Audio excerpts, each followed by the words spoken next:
Welcome, ladies and gentlemen, to Billy and Louise Yarborough Stadium here in Fairfield, California. You are watching the Solano College Sports Network, where the visiting Pacific Union financial capitalists take on the Rally Factory Rock Hounds in exciting Summer League baseball action.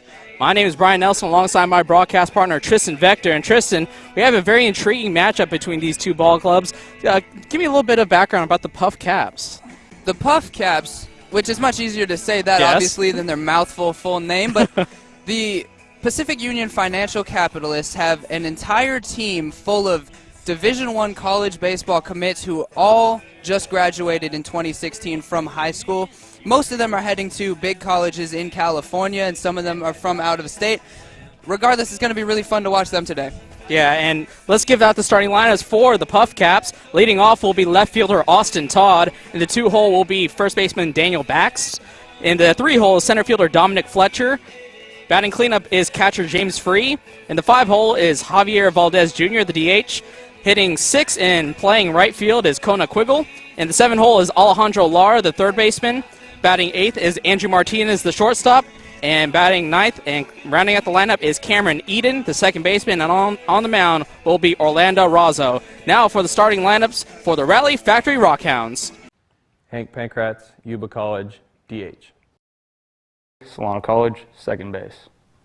Chase Grant, University of Nevada, Reno, right field. Jed Fagg, Yavapai College, third base. Matt Poulin, Sacramento City College, catcher. Cody Gregory, Solano College, left field. Evan Facenda, Solano College, first base. Dustin LeBee, Texas A&M International, pitcher. And we are set for the start of this action with pitcher Dustin LeBeat, the former Solano Falcon, toeing the hill on the mound for the Rally Factory Rock Hounds, and he will face Austin Todd, the left fielder, batting right-handed. So the first pitch from LeBeat is in there for strike one. Austin Todd is a Texas product from Round Rock High School in Round Rock, Texas. He is committed to the University of Texas in 2017. That second pitch is inside for ball one, evens up the count 1-1. Texas, of course, ran for so many years from former Solano alum Augie Garrido, who just stepped down from his position as the head ball coach at Texas. That 1-1 pitch is lifted into left field. Cody Gregory seems not to find it, and he does not catch the ball. It lands in fair territory, and that will mean Austin Todd will be standing at second to lead off this ball game. It's a sunny day out there, no clouds, and Cody Gregory just lost that one up there in the sun, and it turned out to drop several feet behind him. He misjudged it completely, and it's an easy 2 bases for the Puff Caps to start off the game. Yeah, and this is getting a runner in scoring position. You couldn't ask for a better start if you're the Capitalists, which will bring up the first baseman now, Daniel Bax, also hitting right-handed. So Todd standing at second base. LeBeat with the pitch is high for ball one. Daniel Bax from Poly Prep Country Day High School in Brooklyn, New York. On his way to Stanford for 2017. He batted .321 last year with a home run, 28 RBIs, 11 steals in 29 games. A lot of mouthfuls with these names of high schools and the names of the teams. Can't have a simple, like, I can't even think about Smith High School. Vanden High School. There's a few Vanden products here today. Including for the Capitalists, as the 1-0 pitch is swung on and missed. Alejandro Lara, the number 7 hitter for the Caps. And you were talking about his numbers further down the lineup. He hit over 500, I believe, in junior year. He hit 568. Last season, just a modest 400 something. Yeah, so he's slumping going into the summer season. So the 1-1 pitch from Bax is laced right in the 5.5 hole. We'll see if they send Todd. They hold him up at third base. So runners at the corners to start this ball game. No outs. Good quick throw in by Cody Gregory there. It's important to be fast with the throw, even if the cutoff man's not necessarily ready, just to discourage the runner.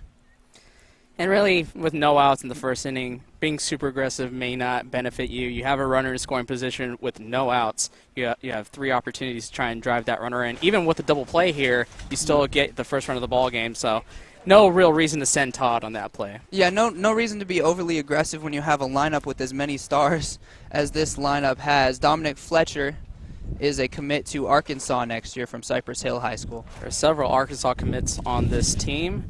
And the lefty will be batting with runners at the corners. And swung fouled back, 0-1. Got him to chase that high pitch. Many sluggers that I've seen have always had problems chasing high pitches. They always seem so, I don't know, just right there on your hands, but he can't really turn over on that one. Oftentimes when they do make contact, it's just a pop-up. Yeah, the eyes light up, but the hands can't quite match up to the speed of that first pitch from Dustin Labitte, who will throw over to first, check the runner, he is safe. And we failed to mention Labitte's numbers. His last year at Solano, he went 5-1 with a 2.90 ERA, so he was a solid, dependable piece for the Falcons team that went to the playoffs 2 years ago. Very good season. Last year was his freshman year at Texas A&M International. He was 3-9 there. And that 0-1 pitch is laced foul to the left side, out of play. Made 14 starts for them last season, 6.66 ERA, 57 strikeouts in 75 innings. That is a very eerie ERA. I know. I saw that. I was like, double check to make sure that was correct before you give somebody that ERA. And Labitte is also, just a background of his bio is from Germany, actually, and the T is silent. So Dustin Labitte, whenever he comes into the studio, pronounces his name as that 0-2 pitch is high and away for ball one. and that's a waste me pitch right there. You get ahead 0-2, you just want to see if he's going to chase. He chased the high fastball earlier. That one was high and outside, though. Yeah, you like to see him change to the sight line of the hitter. First pitch was high and in. Second pitch was low and away. Now high and away. We'll see 1-2 is high and away as well. Looked like an identical pitch to the last one there. Yeah, so easy take there from Fletcher. Still ahead in the count, though, 2-2 is Labitte with runners on the corners. Austin Todd standing at third. Daniel Bax standing at first. As Labitte comes set.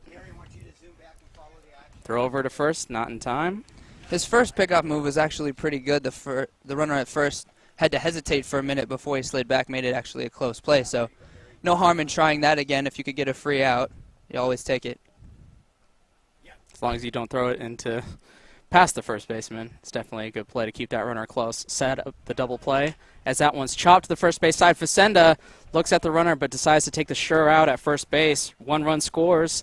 Wise decision here in the first inning. He definitely had a bit of a chance there at home, but it was risky at best. And you know that you have a sure out if you turn over and step on the bag. And in the first inning, you don't want them to have a big inning. One run's not going to kill you, but if you make a mistake in that situation and leave two men on with nobody out, you could be in trouble. Yeah, definitely. You don't want to give them a rally for free and have two runners on, no outs with that run scored. So get the sure out, get the first out of this ball game, maybe calm everybody down, get Labitte settled in, and maybe he can pitch his way to allowing only one run in this top of the first. First pitch in there for strike one. James Free, Damien High School graduate on his way to the University of the Pacific in Stockton for 2017. He hit .311 with 19 runs batted in 41 games at Damien. So the catcher Free the second. Looks in. 0-1 is low and away for ball one. And a good-looking pitch right there. He checked his swing on it. Definitely was tempted for it. And ahead 0-1, you'd love to get ahead 0-2, so that was a good pitch. Good spot to miss. So the 1-1 pitch, one out, is swung on, laced into right field, and it's going to be put away by Chase Grant, but the runner tags at second, throw to the cutoff man, not in time, so Bax will advance on that sacrifice fly. And this makes the decision by Facenda to just tag the bag at first even better, because now there's two outs. You don't have to worry about the runner on. You can get this. He just has to face the hitter and try and beat him without worrying about the runner. But the hitter definitely has a different plan, trying to drive in this run with a runner out there and two outs. I'll bring up the designated hitter, Javier Valdez Jr. Javier Valdez Jr. from Ferguson High School in Miami, Florida, heading to Florida International in 2017. That first pitch is nubbed foul, back behind him, strike one.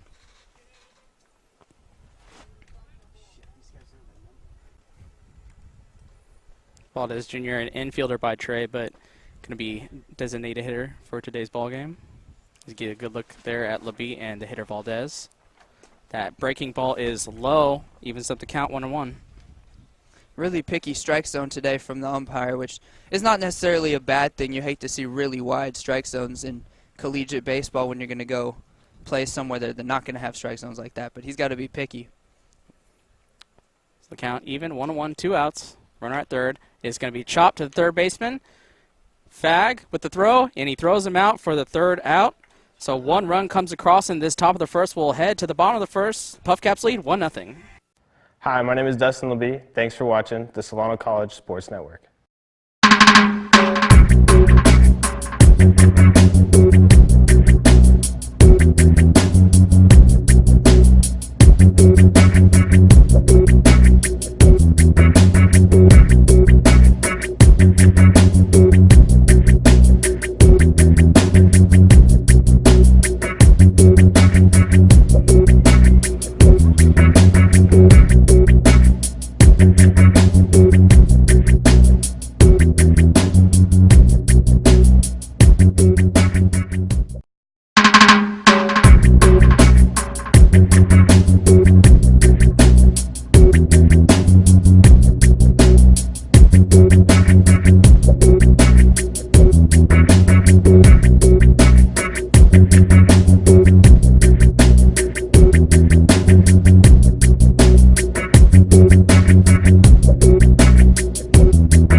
And we're back with the bottom of the first. Orlando Razzo is the pitcher, the lefty out of UC Davis.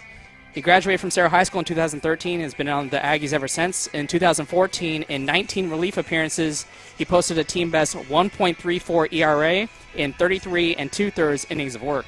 In 2015, he finished the year 4-2 with a 3.27 ERA in 9 appearances, 7 starts, but his season was shortened due to injury, and 2016 did not play at all after recovering from that injury. So the junior, maybe even senior, in case he redshirted last year, he would be a junior, toes the hill for the Puff Caps.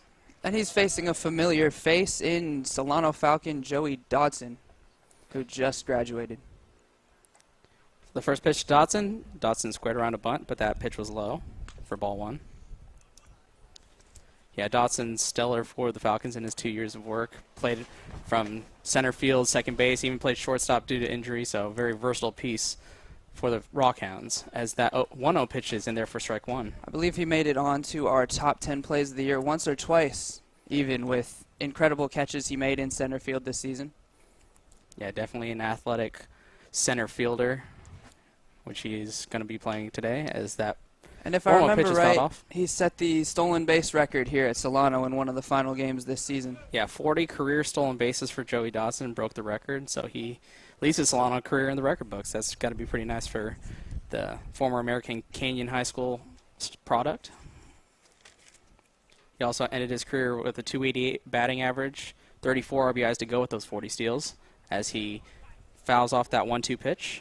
He's exactly what you want in a leadoff hitter. Solid batting average, but very good speed. So when he gets on base, he steals, he gets into scoring position for your big boys. And in those 40 stolen bases, only caught 7 times. So that's over 80% success rate. You got to like somebody who's not only aggressive, but is efficient enough in those stolen base attempts. But he's behind the count to Razzo, as that one swung on and missed for a strikeout.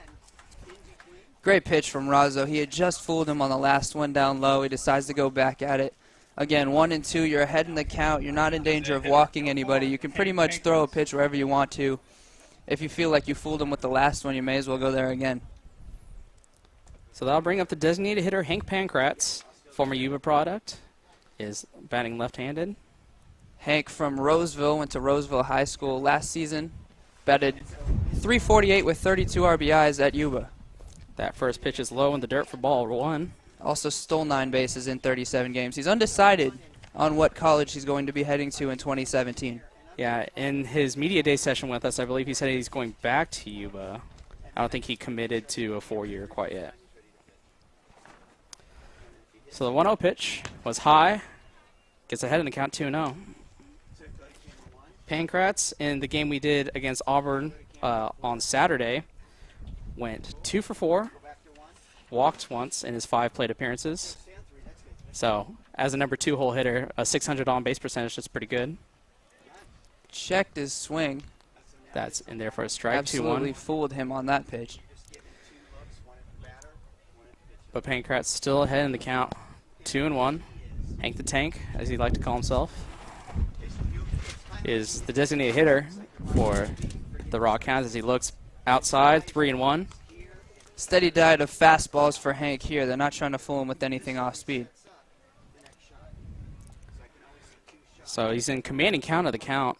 3-1 with 1 out as Razo looks in. Gets the sign from pull as he swung on and missed. Just could not catch up with that fastball right there. He waited a second because the first 4 pitches, 3 of them were balls, and so oftentimes you have the tendency to expect a ball. He waited for a minute and then he realized it's going to be a strike and he swung way too late.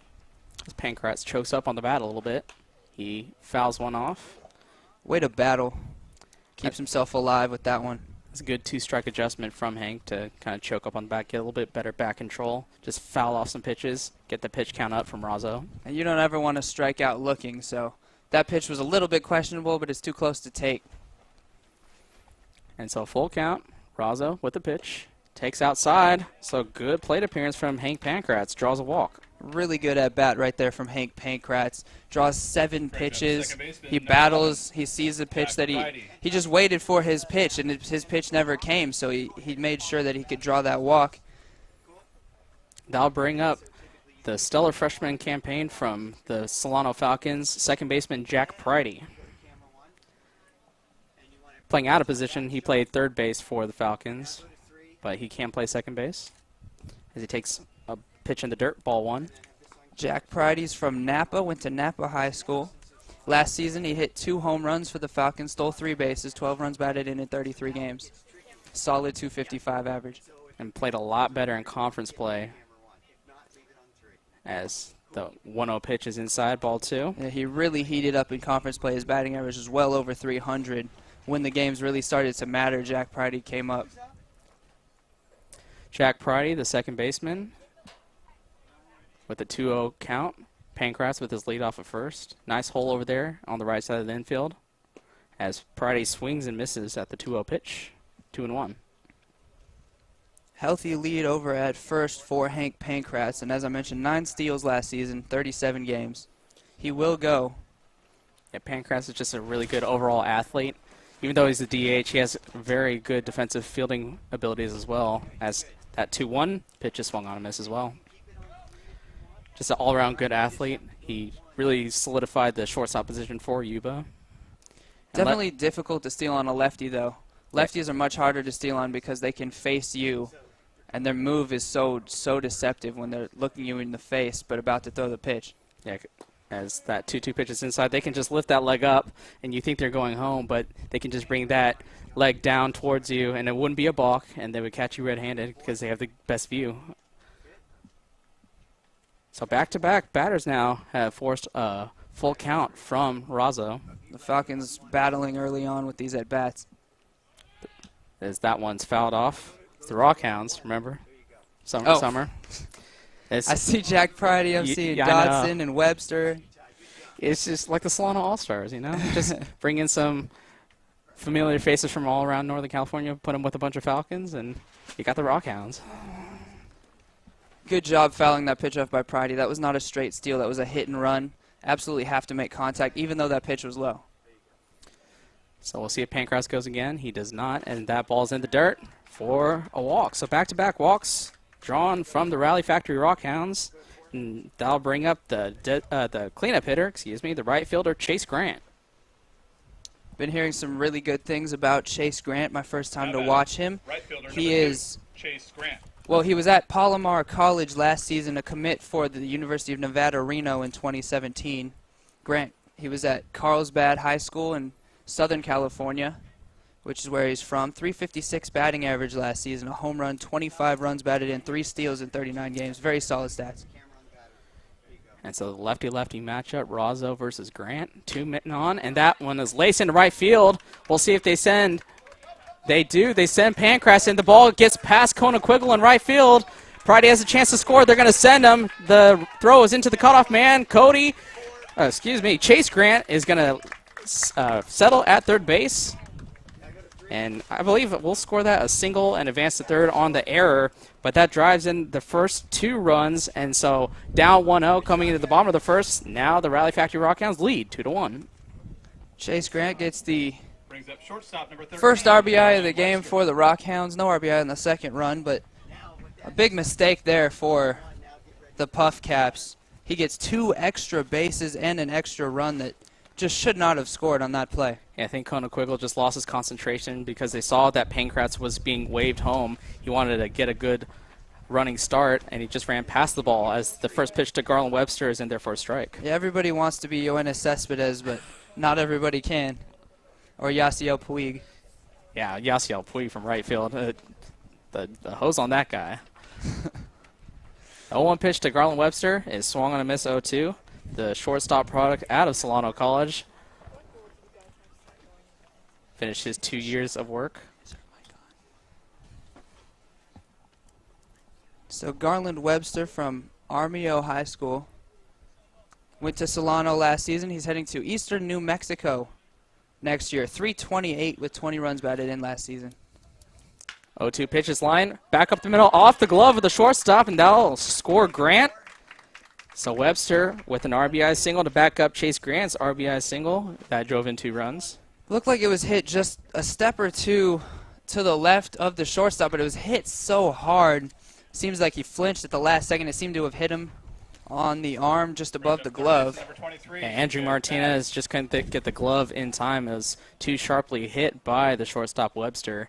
And that one just trickled into left center field. And so the rally from the Rally Factory Rock Hounds will bring up Jed Fagg, the third baseman. Jed is a product of Williams Field High School, went to Yavapai College last season. He's going to be heading back there this year as a sophomore. 302 batting average, a home run, 18 runs batted in, a steal in 43 games. Yeah, we talked about Grant committing to UNR. His first year fouled off. 0-2, Jed Fagg went to UNR, did not play, redshirted, and then transferred to Yavapai College, which he'll be going back to in his home state of Arizona. And the connection here to the Rock Hounds is through Andrew Ayers, and that Ayers has a connection to Yavapai College. And it looks like there's going to be a meeting at the mound. They're going to check on Razzo. Has to be some sort of, I would speculate, injury just because it's mid plate appearance. It was a very random time for the coach to come out, and I have to think, and he's calling to the bullpen, so something must be wrong with Razzo. Yeah, they're bringing in the middle of an 0-2 count. Absolutely, there must be something wrong with him on his arm. Yeah, so after getting ahead in the count 0-2, they'll bring in a new pitcher, and this has got to definitely upset the timing of the third baseman, Jed Fagg, in that you saw one pitcher from the left side, and it looks like a righty is going to be warming up. It looks like the first baseman, Bax, might be warming up for the Puff Caps. We'll see. No, it's actually number 19, Nathan Walker, the righty out of Carlsbad, California. Whatever it was must have been really concerning because they didn't even ask him to throw any warm-up pitches or just to see if he's okay. He instantly knew. He went out there, he had a very short conversation with him, and he immediately yanked him. Yeah, so the coaching staff must have seen something from Razzo that alarmed them, and so they make the call to the bullpen. And now Jed Fagg has to recompose himself and really focus on these warm-up pitches because going from a lefty to a righty mid-at-bat with 2 strikes, that's got to be a very uncomfortable feeling for the third baseman for the Rally Factory Rock Hounds. Absolutely. You know, for me, because I play baseball as well, whenever you see a new pitcher, you always want to take the first pitch, see what he's throwing. In the on-deck circle, you want to time him, but he's coming up at 0-2. He's got to be ready to hack immediately because the first pitch could be right down the middle, and he's going to have to be able to hit it. A very odd situation, one that you don't really practice for. Yeah, so let's just give a little recap of what's happened so far in this 1 inning of work for the Rally Factory Rock Hounds. Dotson led off the game and struck out, but then Pankratz and Pridey both worked full counts and reached on walks. Chase Grant then singled into right field, and there was an error from the right fielder, Conequiggle, which allowed Pankratz and Pridey to both score. Grant ended up at third base, and then Garland Webster singled him home off the glove of the shortstop, Andrew Martinez, and that's how you get to this 3-1 ball game. 1 out. Man at first base is Garland Webster, the shortstop, and Jed Fagg is still at the plate, down 0-2. Walker throws the ball away in the dirt, and Webster is going to reach second base. Great first pitch if you're the Rock Hounds right there. No worries about swinging right away. And especially with the first look that Walker's featuring to Jed Fagg, and to throw that in the dirt, it breaks up the double play possibility with Webster at first, now standing in scoring position. Nathan Walker, a real tall righty. Not a whole lot of meat on those bones, but 6'5". Throws it outside at 180. So 2-2 is the count.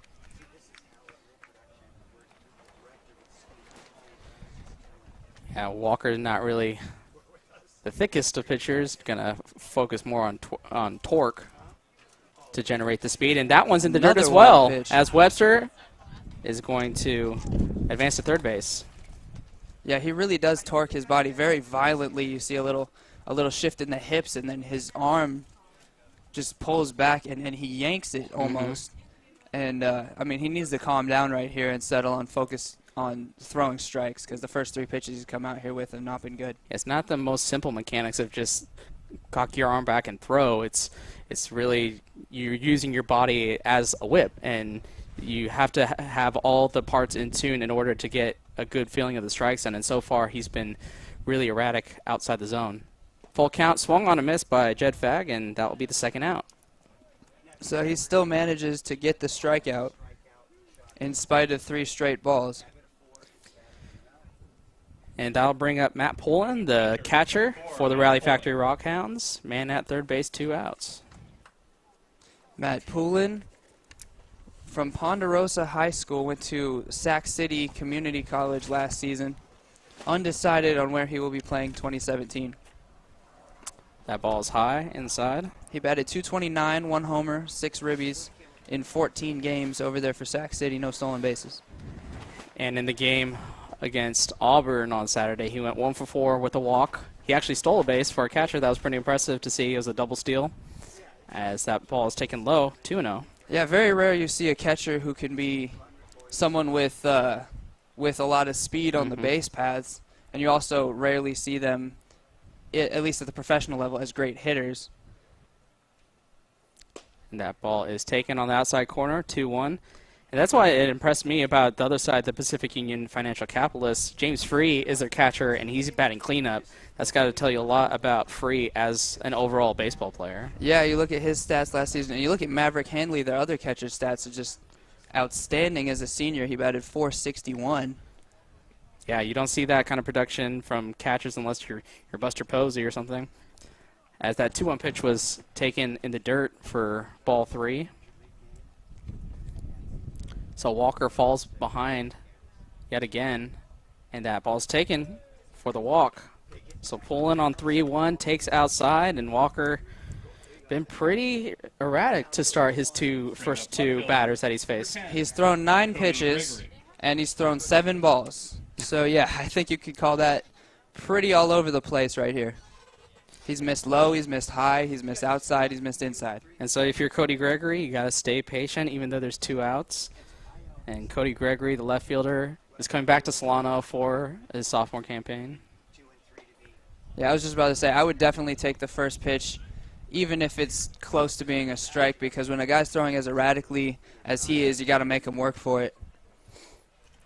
And Gregory sat out last year, redshirted, and was actually in the booth with us for a couple games as Gregory laces it into right field. Quiggle charges. It's going to drop in front of him, so Gregory drives home Webster for the 4th run, and that throw-in was high past the cutoff man, but right in line to the third baseman, so nobody advances. But Cody Gregory drives in the 4th run for the Rally Factory Rock Hounds. Another mistake over there by Kona Quiggle. This one won't go as an error. It is a single and an RBI, however.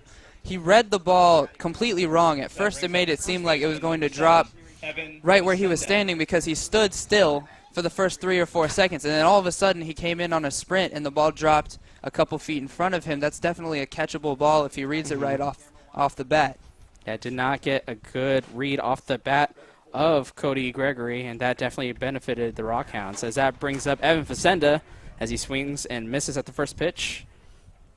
Evan Facenda, another Falcon from last season, had an outstanding season. He was a team leader in batting average for the majority of the season, was passed up later on, hitting 345 in the middle of the season, heading towards conference play. As that pitch is taken high and away, ball one. Ended the season well above 300. I think he hit 320. And Facenda has 2 runners on, Poulin standing at second, Gregory at first, and we talked to him a little bit, and we asked him why he let off a couple of games for the Falcons as he takes that pitch on the outside 1 and 2, and he just wasn't getting hits with runners on scoring position. And you expect with his power that Facenda possesses that he would be a big RBI producer, but last year during just the regular season wasn't doing that. We'll see if the summer changes things for Facenda. He has a big opportunity right here. And he takes a breaking ball in the inside corner, struck out looking. So actually the side strikes out for the Rally Factory Rock Hounds, but they bat 1 through 9, and that will send us to the top of the second. Rock Hounds lead 4-1. Hey there, I'm Matt Campos. Thanks for watching the Solano College Sports Network.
So we're back with the top of the second. Dustin Labeat will face the 6, 7, 8 hitters. Kona Quiggle, the right fielder. Alejandro Lar, the third baseman. And shortstop Andrew Martinez. And if anybody gets on, that'll bring up the second baseman, Cameron Eden. But first, Kona Quiggle. Looking to perhaps redeem himself a little bit. He made 2 really important mistakes out there in the outfield in that bottom of the first inning. So now his turn to bat, try and make up for it. He went to Greenway High School. He's from Phoenix, Arizona, and he's on his way to Grand Canyon University next season. He batted .404 at Greenway with 5 homers, 27 runs batted in, and 12 steals in 32 games. So we'll see Quiggle from this first pitch, and his lace foul to the right side. And he makes solid contact right on cue with that first pitch. Just a little in front of it, pulls it foul. Yeah, not surprising, not having faced Labeat, being in different states, so you just got to gauge the pitcher's speed. Was right on top of it, just 2 out in front, as that second pitch is on the outside corner. 0-2. Now, in the top of the first inning, I was right. The umpire was keeping a very tight strike zone, but he has really loosened it up here. Low and outside, and really just outside has been a strike all game long. The outside corner is way too wide, in my opinion. And that wasn't really a question with that 0-2 pitch being in the dirt, but yeah, definitely something to keep an eye out on. Something that the Rally Factory Rock Hounds faced in their Saturday game was a strike zone that was super inconsistent on the outside corner. Sometimes it would be a strike, sometimes it would be a ball. It's just very frustrating not to have consistency from your umpire, as that ball's taken outside 2-2. And it really hurt Facenda on that last at-bat because each of the last 2 pitches in that at-bat were balls, in my opinion. The second strike was even more egregious than the first one. That pitch that was outside, it was way outside. That one is laced up the middle, backhanded by Pridey, and he throws out Quiggle. Nice play from a natural third baseman at second base. That was a pretty play right there by Jack Pridey. He was showing off just a little bit. Nice little scoop right there. Got just the right amount of swag on that play. Speaking of swag, Alejandro Lara, you can come up with some swag hitting over 500 in your junior year. The Vanden product, like we mentioned in the top of the first, is now at the plate to face Dustin Labeat with 1 out. Yeah, only player on the starting lineup today from the Puff Caps from Fairfield. That one swung on a miss, strike 1. There's a few Fairfield products on the other side. We have players from Rodriguez and Armio on the Rock Hounds.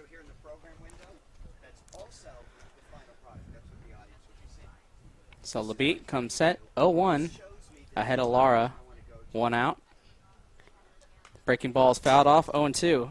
So like I was saying, by Lara's standards, he really had a weak senior year when he batted just .425. He had hit .467 as a sophomore and .568 as a junior. He started all 4 years as a varsity player, never played JV. But he's behind in the count now to LeBeat 0-2. We'll see what LeBeat offers, and it's a breaking ball in the dirt, taking ball 1. He had 2 dingers, knocked in 28 in 30 games, essentially an RBI per game with 10 steals. That's a very productive bat in the batter's box, but hey, you come out of high school and you face a whole nother level of competition with experienced pitchers like LeBeat who've played 2 years of community college ball, who are at a 4-year university now. We'll see if experience can maybe outweigh some just natural talent as this 1-2 pitch is taken outside, even up 2-2. Yeah, high school really shows the talent that players have, but you can never really predict, and many coaches have said this, college coaches, that when you're recruiting, it's all about predicting. You can never truly tell if a player is going to perform at college or not.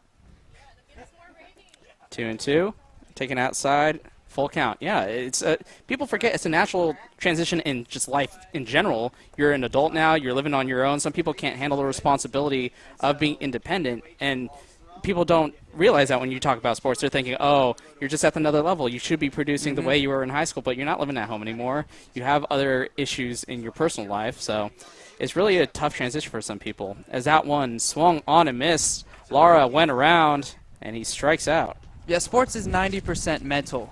Everyone says that. It's 90% mental. What's the other half? Exactly. The famous Yogi and Berra quote? the other half is your skill. But Yeah. you could never tell what's going on in someone's personal life can always play an issue. And also their own heads just in, they could be hitting 600 and go through a short slump that turns into a longer slump just because they're in their heads like, I should be hitting this. Why am I not hitting this? As the first pitch is in there, strike 1. And then the other reason you can never predict is because you just don't know what a player's development's going to be like. Some players are steadily getting better, and some players are slowly hitting a plateau and just kind of leveling off and not getting any better from the point that they were at. So LeBeat is 1-1 to the hitter Martinez, the shortstop, 2 outs.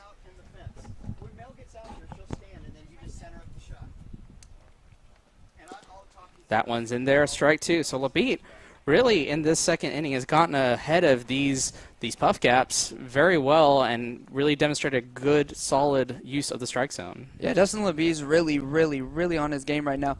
90% of what it takes to be a good pitcher is just staying ahead of hitters, getting the first pitch strike. As Martinez kind of braced himself that might hit him on the leg as the count evens up 2-2. Andrew Martinez is a St. Francis High School product. When I played hockey over in San Jose, I knew several players that went to that high school, a Catholic high school in the Bay. He's heading to UC Santa Barbara in 2017. He faces a 2-2 count with 2 outs, and that pitch is outside. Full count now from Martinez. Another one of the many players that have very solid high school statistics. In fact, everybody but one player on the Puff Caps hit at least 300 as a high schooler. He hit 310 last year. So full count, swung on and missed, and Dustin LeBeat strikes out 2. So after the top of the second inning, we have the score of 4-1. Andrew Ayers, Rock Hounds manager. Thanks for watching the Solano College Sports Network.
So Joey Dotson's going to lead off this bottom of the first. He led off, obviously, the game being the leadoff hitter, struck out, but now faces a new pitcher in Nathan Walker.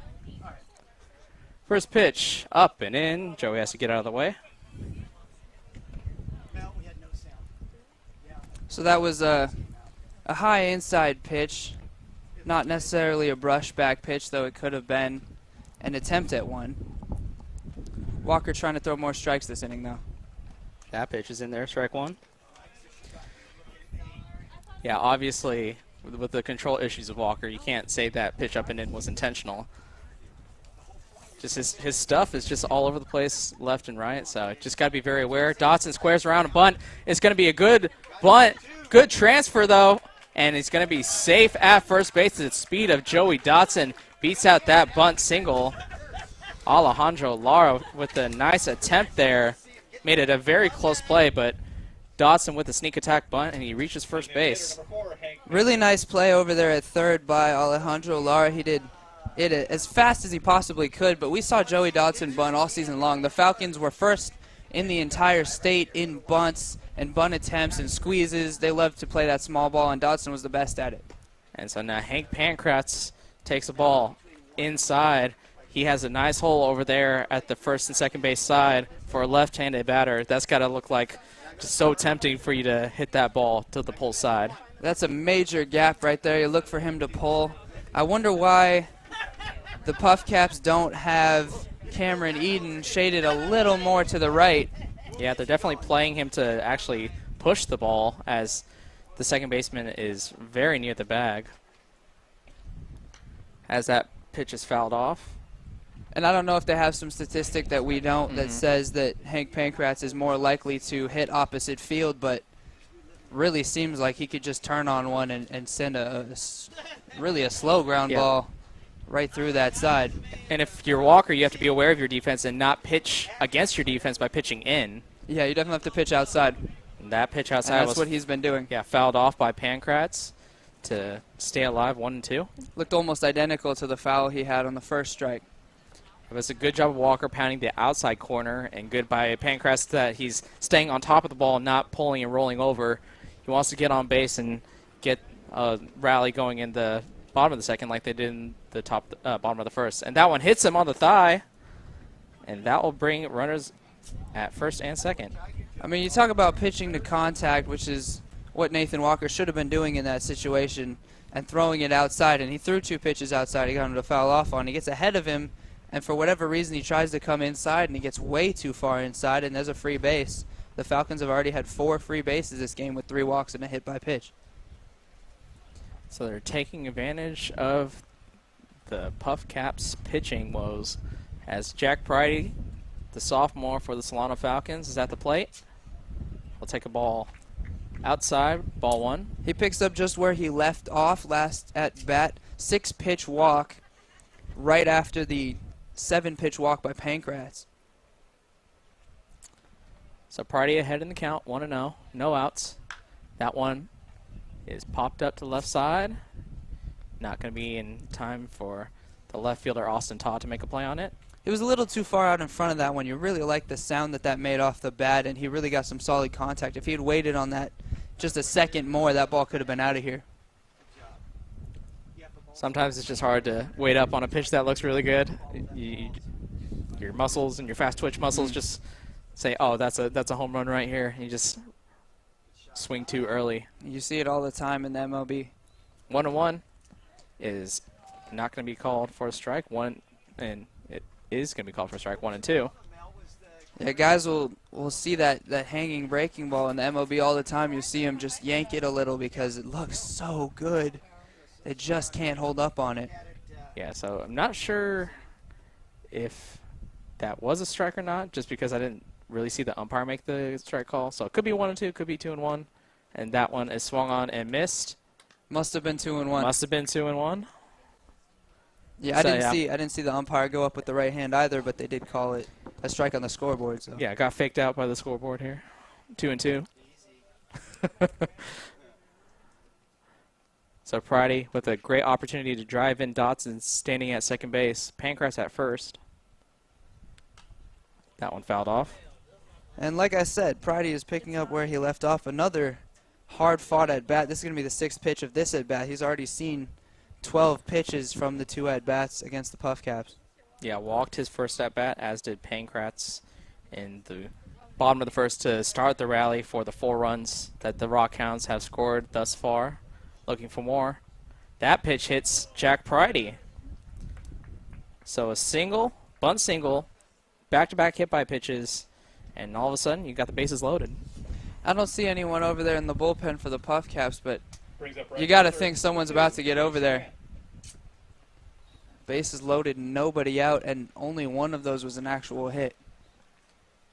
Yeah, and that didn't even leave the infield. So Dotson with a sneak attack to start this rally, and back-to-back hit by pitches. And the last guy you want in this lineup to be at the plate, Chase Grant, who laced a first pitch.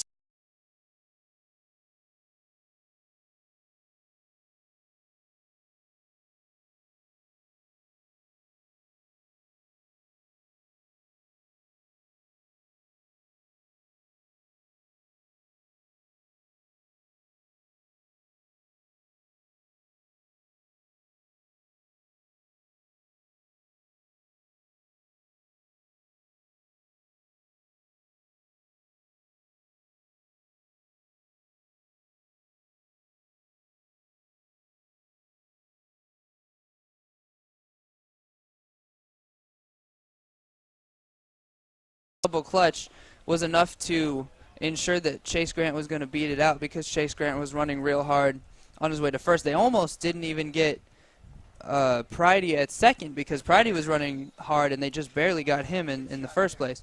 Yeah, that double clutch from Eden almost cost them that double play ball.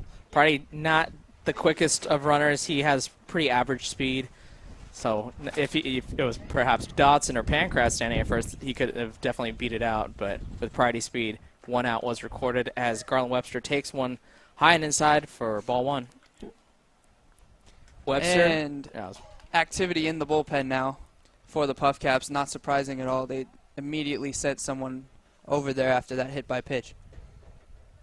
So Walker, pitch in the dirt. Grant goes on a delay steal. And, man, the speed from Grant is on display. That ball was barely in the dirt. It was collected by the catcher pretty well, James Free, but Grant was off and running.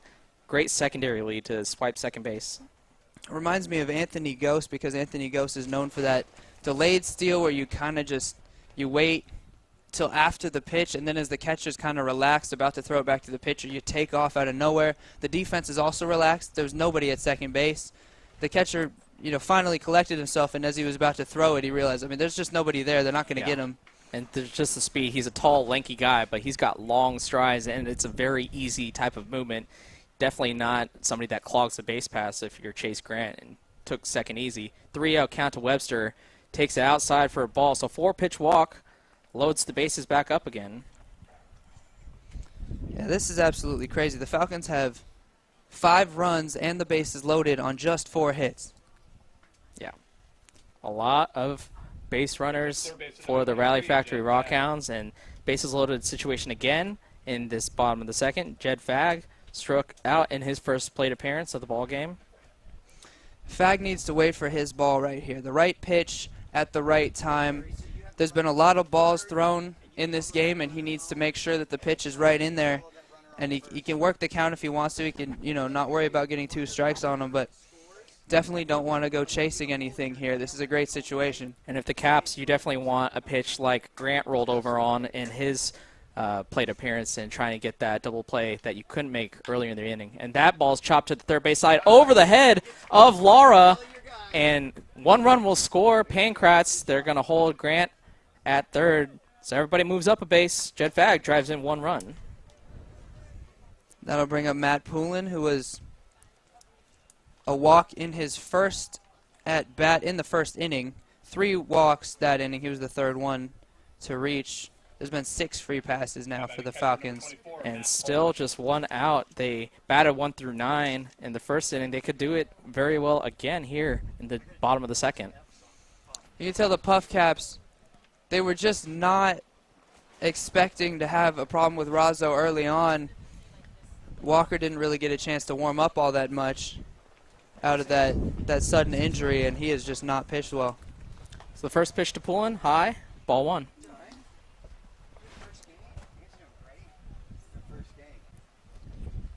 So Poulin looking to drive in. At least Chase Grant standing at third. Garland Webster standing at second. Jed Fagg standing at first. For the catcher. And that one's chopped to the shortstop. Martinez, hat flies off. Ball to second, 1 out. Poulin beats out the second one. So 1 run will score, Chase Grant. But Poulin, again, you wouldn't expect speed from a catcher, but the speed of Poulin allows Chase Grant to score. Yeah, it really looked like another tailor-made double play ball.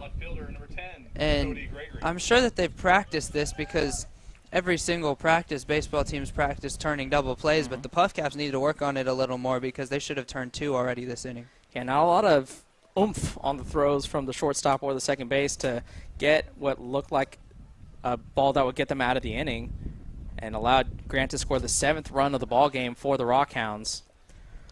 Yeah, you know, speed matters a lot when it turns into, or when it comes to turning double plays, but then if the throw's not hard, it doesn't matter how fast he gets it off, he's not going to get the out. So 2 outs for Cody Gregory. That one's fouled off. Gregory had the 2nd RBI of the game for the Rock Hounds in his first at bat. He had a solid, actually 3rd RBI of the game. He had a solid RBI single that scored the 4th run of the game. And so we'll see if he can't do it again here with Webster standing at third.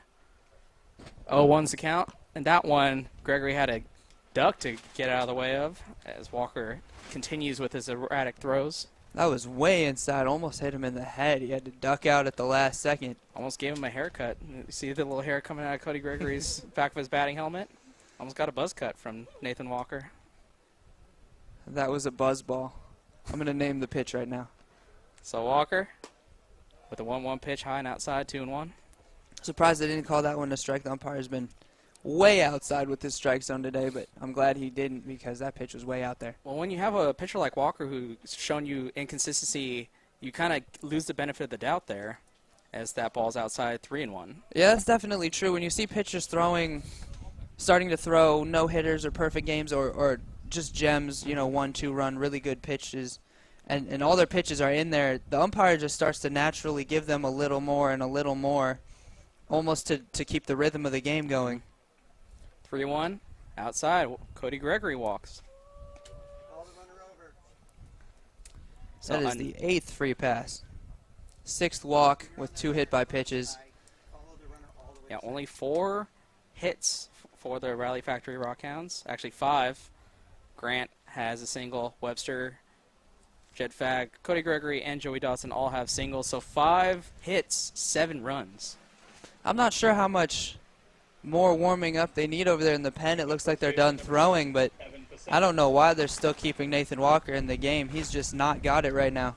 Well, perhaps because Facenda struck out looking in his one at bat against Walker, so maybe they hope that he can duplicate that success. But you can't believe he's going to be in this game very much longer. Every at-bat this inning has been quality for the Falcons. Even the 2 outs that were made were RBIs on the grounds into the force outs where they beat out the double play. So you got to like every single at-bat you've seen from the Falcons. Or from the Rock Hounds. Yeah, the first pitch in there, strike 1 to Evan Facenda, the former Falcon. Force of habit, yeah, I guess. It's the blue. We're at Billy and Louise Yarborough Stadium here at Solano Community College. Brian Nelson, Tristan Vector here, announcing this game between the Pacific Union Financial Capitalists, right off the tongue, versus the Rally Factory Rock Hounds. 0-1, high, 1-1. Rock Hounds have batted. Man, that's going to take good. me a while. Yeah. Rock Hounds have batted around in both innings. This is the 9th batter of each inning. Facenda came up last time with runners on base and 2 outs and struck out, so he's looking for a little redemption here. 18th at bat of the game.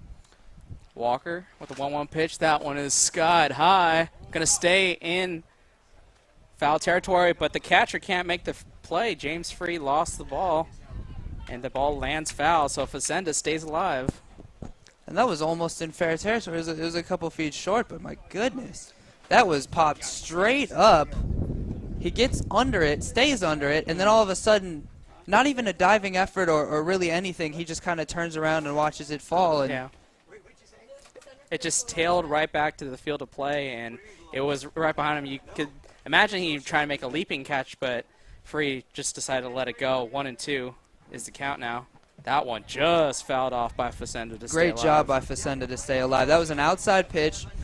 Looked like it might have been a ball, but because that pitch has been called a strike so many times this game, that's why you have to foul it off, because that is not your pitch. You don't want to try and put that in play because there's not much you can do with it, but you have to foul it off because you can't strike out looking. Yeah, brought out that go-go gadget emergency swing and just got enough.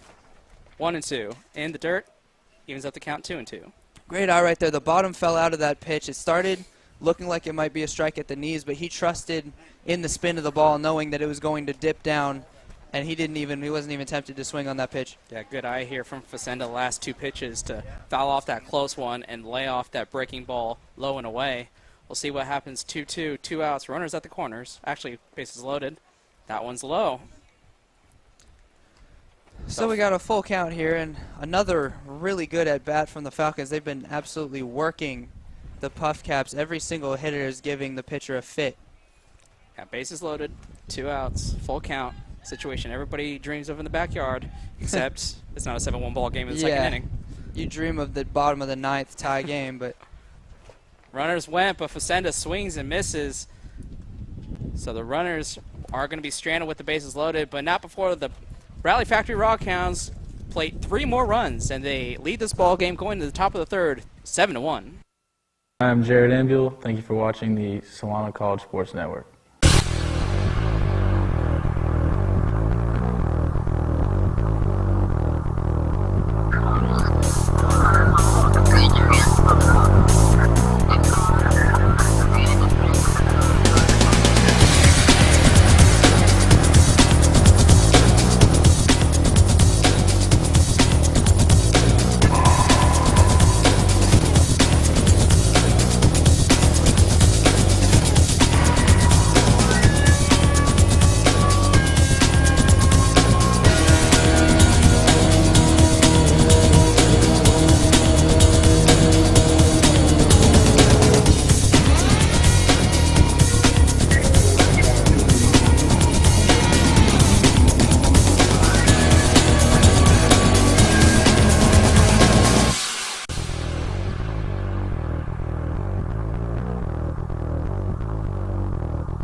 All right, so we are here in the top of the third. Dustin LeBeat with plenty of run support to give him confidence as he works back on the mound. 9-1-2 hitters for the Pacific Union Financial Capitalists. Cameron Eden, the second baseman, Austin Todd, and Daniel Bax. But LeBeat looking to put up a shutdown inning after his squad scored 3 more runs to give him a 6-run cushion. Cameron Eden had an outstanding season as a senior for Yuba City High School. He had a .429 batting average, 4 homers, 28 ribbies, 3 stolen bases in 30 games. University of California commit 2017. As you look at him in the box, not the typical build of a second baseman, really tall and lanky, as LeBeat with the first pitch inside for ball 1. Yeah, that's a good point. You don't see a whole lot of very tall, lanky second basemen. And, I mean, to a point you can see lanky second basemen, but it's just the tall part that really throws you off. I can't think of any large second baseman. 1-0 pitch. Other than maybe Brandon Phillips. In there for a strike, 1-1. Yeah, the tallest second baseman I can think of is maybe Ben Zobrist, but he's not only a second baseman. He's about like 6'4", 6'5", but he plays all around the diamond. Just something that you don't see too often. 1-1. That one is fouled. That one's going to stay in play. We'll see if Poulin can make the play. He does. That will be the first out. Yeah, very easy play there for Matt Poulin. James Free should probably take some notes on how to track the fly ball or the pop-up right there. Really easy play. So that will be the first out of this top of the third. Austin Todd, who reached, not sure what the official score of this game we'll call it. I put in my book E7. After that pop fly to left field was not picked up by Cody Gregory and ended up at second base. That pitch inside. So LeBeat kind of buzzing these first 2 hitters for the Puff Caps. Yeah, he's kind of steadily in this game, given every now and then hitters that brush back pitch right up and in with the heat. And, you know, all these kids are just graduated high school. It's their first taste of college ball. You want to keep them on their toes. You want to keep them uncomfortable. You don't want them to have fun out there. So the 1-0 pitch from LeBeat is laced into center field. Dotson looking back. That one's at the wall, and it's going to be over the fence for a home run. Austin Todd with 1 out with a solo shot. Capitals out a run, 7-2. Austin Todd did that a lot at Round Rock High School in Texas, and I was waiting for the first knock of the game because I was expecting this team from the Puff Caps to come out with some power. They didn't come out as strong as I expected, but Austin Todd absolutely destroyed that ball deep into dead center field. Yeah, dead center is the key word, near that 400 side, just to the left of it. And, man, he put a charge in that one, and Dotson put a good effort to race to the wall, but that one was clearly out of here as Bax is backed up from that pitch from Dustin LeBeat. That was big league distance. I'm not sure exactly how far over the wall that got, but obviously since the 400 signs in center, you know it was over 400 feet. That is not a gimme at all. That's not your high school home run, as that one is taken for ball one, evens up the count, 1-1. Daniel Bax with a solid single his first time up, put runners at the corners with nobody out before ultimately they would get their first run of the ball game on Dominic Fletcher's ground out. And that's the only hit LeBeat has given up as well, as Bax places in his left in front of Cody Gregory, so backs up that single with another single. Not sure about the sun over there in left, but Gregory, I'm not sure if he would have made the catch or not, but he did misread it once again and took a couple steps back and then in and then back and then in again, and he was just real unsure about that. Yeah, I think just because of the score is it's 7-2 and the way their defensive positioning, they played him back just to respect his power, Definitely. and he just didn't want to be caught in between and have the ball roll past him and have Bax be at like third base instead of first. I think he played it safe there in that situation. I think that's kind of a heads-up play from Cody Gregory, as that one's laced into the gap, and that one's going to get down and roll to the wall, bounces off the fence. Dotson gathers it in. Bax rounding third as Fletcher is hustling into third base, and the throw is going to be late, and Fletcher with a 1 out RBI triple. Second RBI of the game for Dominic Fletcher. He's driven in both runs for the Caps here after coming from Cypress Hill High School, we mentioned earlier, and the University of Arkansas is going to love to have that on their team. And Fletcher shows the speed and the power, laces that first pitch into the gap, and LeBeat, after having a solid command, and especially in the first 2 innings, has given up 2, runner at third with 1 out, and I think it was a good meeting at the mound from Matt Pullen to kind of settle down his starting pitcher. James Free had a solid at-bat his last time up, but ended up sent a medium-depth fly ball over to right field. If he had gotten a better hold of that one, it could have been a different story. Great chance for him here, though, with the runner on third, 1 out, to try and drive in another run for the Caps. First pitch from LeBeat, outside, ball 1. And this is kind of what I expected from the Caps earlier on in the game. With all these D1 commits and all these guys who hit so well in high school, again, you can never predict exactly how they're going to hit in college, but there was a lot of power bats on this team. That one's check swing. LeBeat goes home. The wide throw is gathered by Poulin. They have the runner at third in the pickle. They're going to tag him out. Jed Fag does. They're going to check at the runner at second, but he advances safely. But good heads-up play from LeBeat. And kind of bad base running there from the runner at third, Dominic Fletcher, in that he broke immediately, even though LeBeat gathered that ball pretty cleanly. Yeah, I saw the very, very, very shallow chop, and I instantly assumed, I looked over to first because I instantly assumed there's no way he's going to take off for home on this play. And then he really didn't have a big lead either. He was only a step off the bag. He just instantly took home, and then he kind of hesitated halfway through and realized he's going to be in a rundown. Not good base running at all. And almost not good base running from Free, because he didn't notice till the last second that he could easily take second base during this rundown. So Free standing at second, swung on and missed from Javier Valdez Jr. for the first strike. And the other thing that is of note, LeBeat's throw to the catcher was high and wide.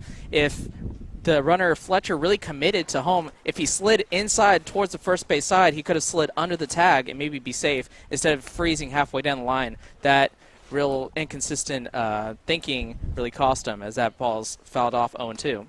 Yeah, he really should have just held, and that's on the base coach too. I mean, I'm not sure how close to the runner he was or if he was in his ear, but you've got to immediately tell him, stay, stay, stay.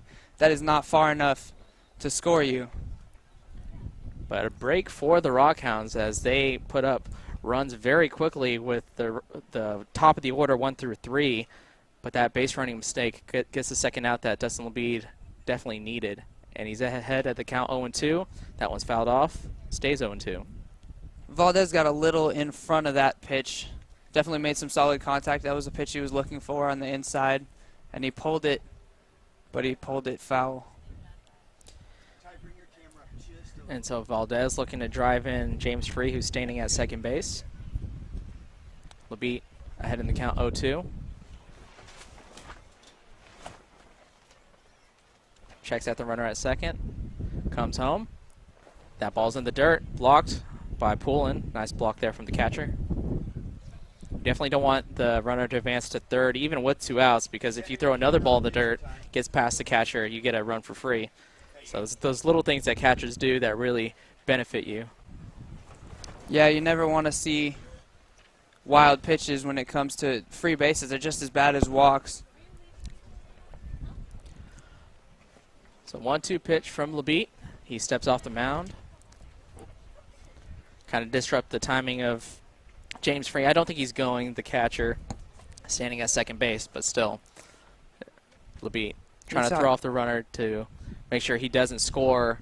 If the closer he is to second base, if it's just a sharp single, catcher's speed could hold up as that ball's inside, ball 2.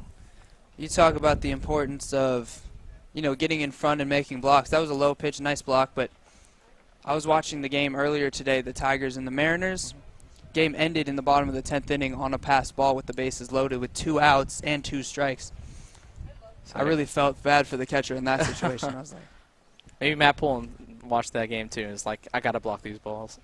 As that one's chopped to the third baseman, Jed Fagg. He has it, throws, long throw, has him in plenty of time.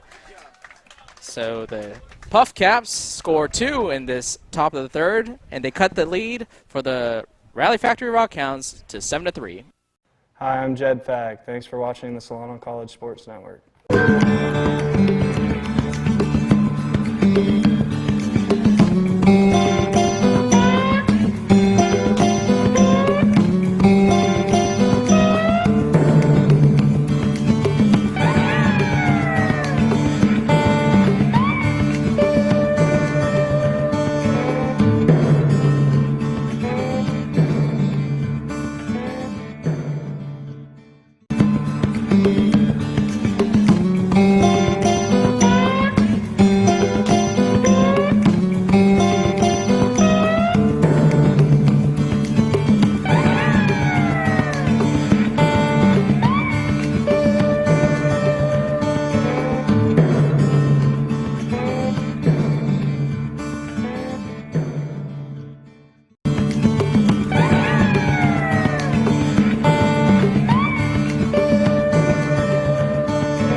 All right, we're back in the bottom of the third. Rally Factory Rock Hounds leads 7-3. We have a pitching change for the Pacific Union Financial Capitalists. Now pitching is Sam Munt, the right-handed pitcher. Sam Munt, another big, imposing factor on the mound. 6'6", 215 pounds. From Central Catholic High School in California, he is committed to Utah next season. We'll see if Munt can't do something that his 2 teammates, Razzo and Walker, couldn't do, is hold this lineup to less than 9 batters. First 2 innings, all 9 batters faced the pitchers for the Puff Caps. As the leadoff hitter Joey Dotson gets his 3rd at-bat in as many innings, struck out and reached on a bunt single. That ball is inside, ball 1. He's really getting practice at leading off. He has had to lead off 3 different innings in 3 innings. And he's number 3. And it's the 3rd inning. And the Puff Caps have 3 initials, and they have 3 runs, and that pitch is outside. Illuminati confirmed. I know. Joey, we're watching you. And if this ball is outside, it's 3 balls. Let's see if Nostradamus Nelson over here is right. Nope. That one's in there. Strike 1. Be careful before you call yourself Nostradamus Nelson. I think I'm good with not having that nickname. That sounds pretty awful to me. That pitch is in there, evens the count 2-2. So Munt evens the count against Dodson. So now you've got 2 threes on the scoreboard and 2 twos. Even more Illuminati confirmation. That pitch is in the dirt, full count. I was going to say, my stellar prediction for this pitch is that there's either going to be 3 strikes or 3 balls after it.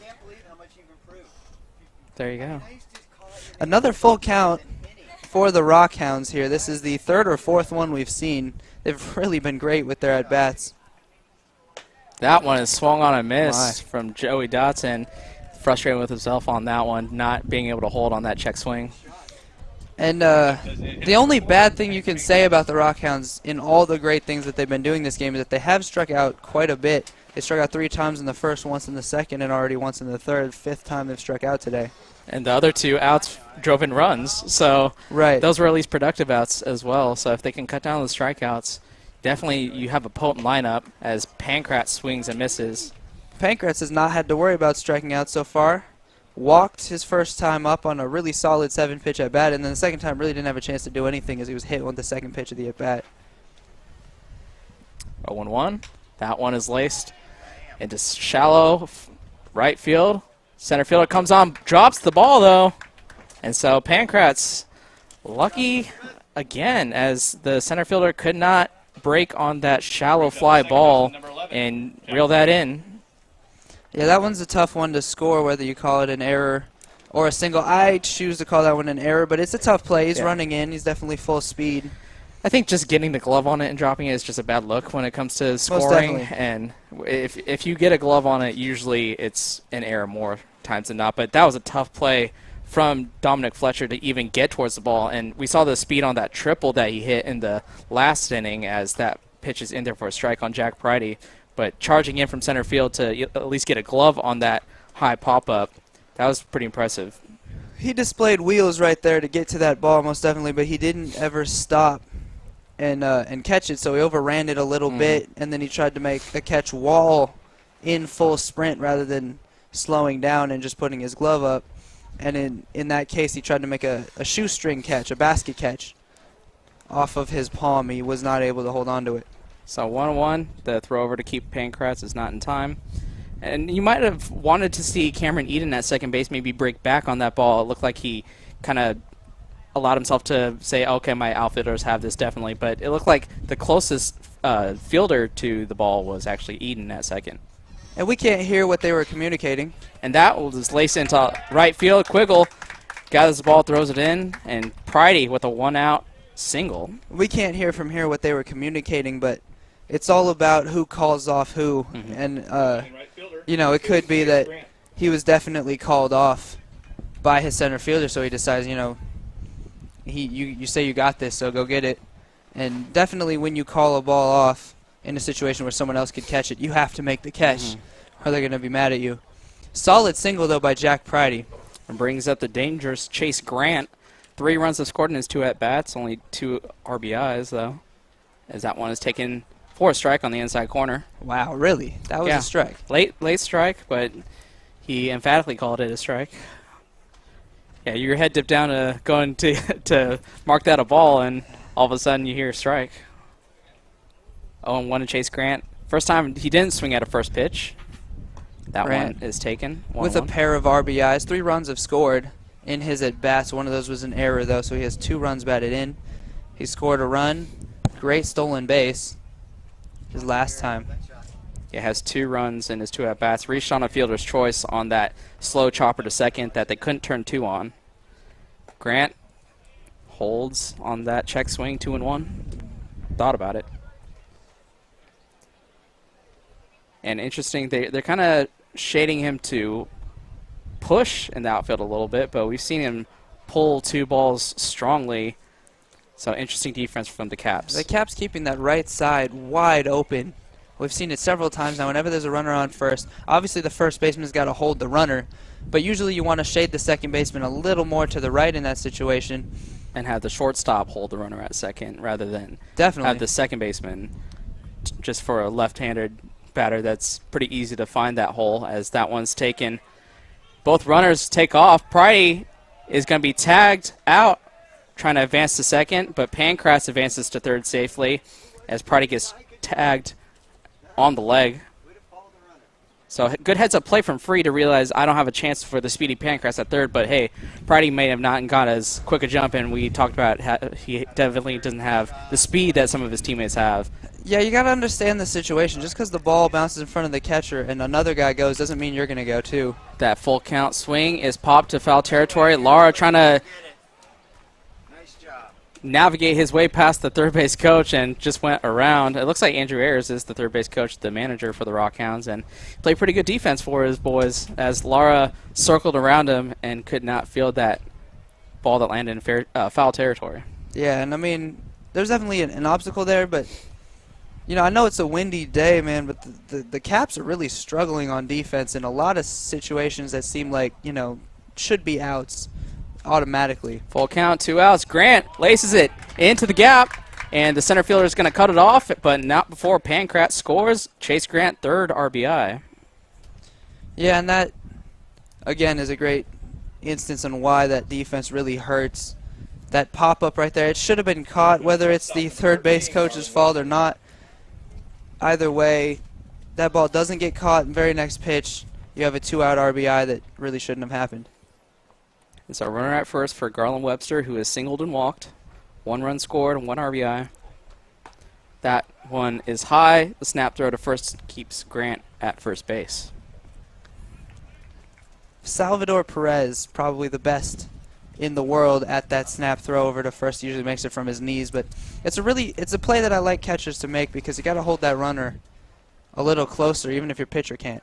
And Grant goes on that 1-0 pitch and steals it easily as Free could not handle that 1-0 pitch. It pops out of his glove. Free saw him running, and he took a step up and tried to catch the ball before the ball was even there and make the transfer because he was thinking about making that throw down to second way too early. And you really just got to keep it simple. You got to make sure you catch the ball, make sure it's there, make the transfer, and then make the throw. You can't rush it too much. You're just going to drop the ball as he did. That ball is high, 3-0. And so Webster now has the speedy Grant in scoring position. Prime opportunity for prime time to drive in his second RBI. I see what you did there. Yeah. A little cleverness, you know. Never hurt anyone. 3-0. That one's taken. Ball 4. So back-to-back plate appearances for Garland Webster to get a 4-pitch walk. So 1 for 1 for the shortstop. That'll bring up Jed Fag, who singled home an RBI in his last plate appearance and also struck out in the bottom of the first. Poor Caps. They almost made it through an inning without walking somebody. So should the P not stand for Pacific, and they should be the Poor Union Financial Capitalists? The Poor Union Financial Capitalists. So somehow, I don't think the word poor mixed with the word financial really... Not the best business plan? Yeah. No? I don't think that sells. So we shouldn't start a business called the Poor Union Financial Capitalists? No. No? Okay. I mean, unless it's reverse psychology and you want to do something to just mess with people's minds, you know. And so there's going to be a meeting at the mound as Sam Munt, who started the inning strong with the strikeout of Joey Dotson, and Pancratz hit a pop-up that seemingly should have been caught but landed, and Pancratz ended up scoring on Chase Grant's RBI single. They got the second out.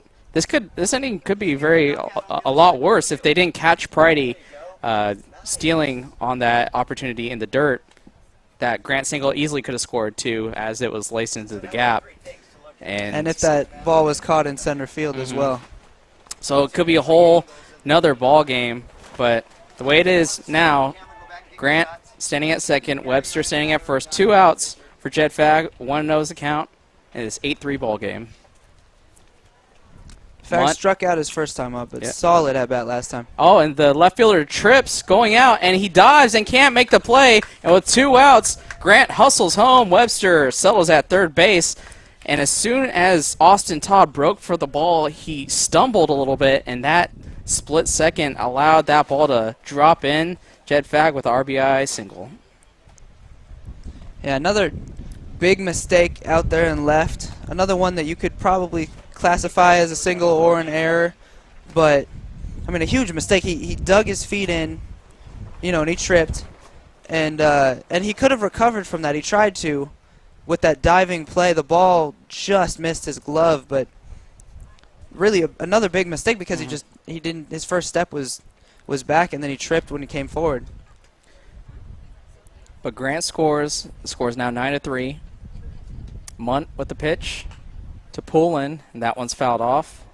And so you score 2 in the top of the third, and the bottom of the third, you give those 2 right back up, and it's back to a 6-run ball game. And it could have been more than 2 for the Caps last inning as well. They had a couple outs they made, like that runner that tried to come in from third on the really short ground ball. And Poulin hits it to right field. They shade it. His eyes does Quiggle, and he puts it away. Out number 3. So only 7 batters come to the plate for the Rally Factory Rock Hounds, and they score 2. They get back the 2 that they gave up in the top of the third, and they lead 9-3.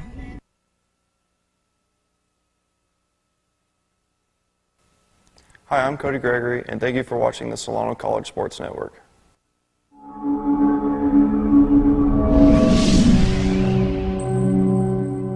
If you have an interest in a career in sports broadcasting, whether it's behind the scenes or on camera, then this is the class for you. Class is held every Wednesday from 1:30 to 4:30 in room 121 alongside the library building. For more information, contact Greg Poff, that's me, at solano.edu. We hope to see you here next semester. And remember, it's more than just sports, it's an education. Top of the fourth, 6, 7, 8 hitters, Quiggle, Lara, and Martinez. They'll be back on the mound with a 6-run ball game. First pitch, high and outside to Quiggle. Quiggle grounded out to Jack Brady, made a nice little backhand play for the first out at the bottom of the second. Quiggle made the only impressive play in the outfield last inning, and it's not really impressive, it's just impressive because he made the catch, because these Caps players have really been struggling to make routine plays. That 1-0 pitch outside 2-0.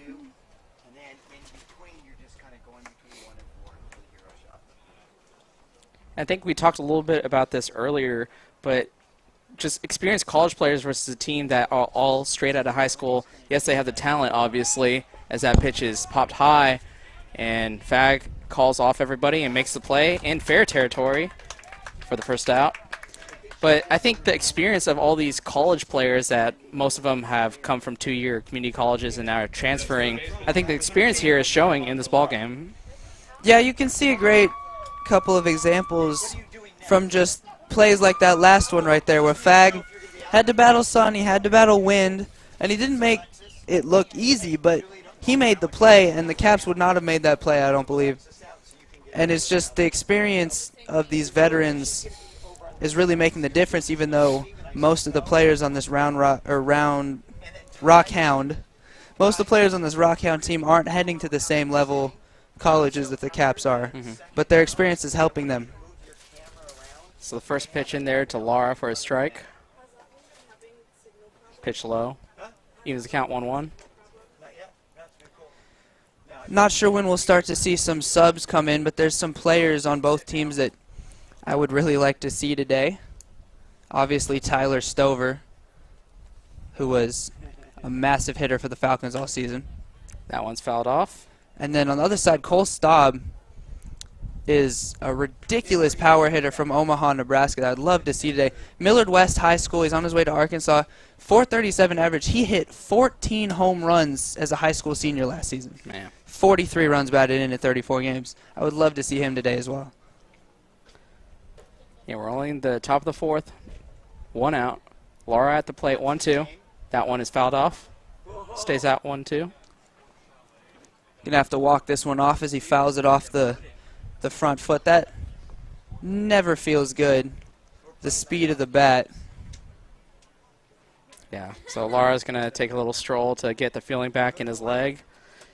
And maybe you like to see a little shin guard or something, but those shin guards never protect you. They really just get in the way. Yeah, when you foul something off, odds are it's going to hit like right below it, right above it. It's just a target waiting to not be hit. Yeah, it's that like the always opposite happens. of a target. It's like a magnet for the ball. It's not going to hit you where you want to be protected.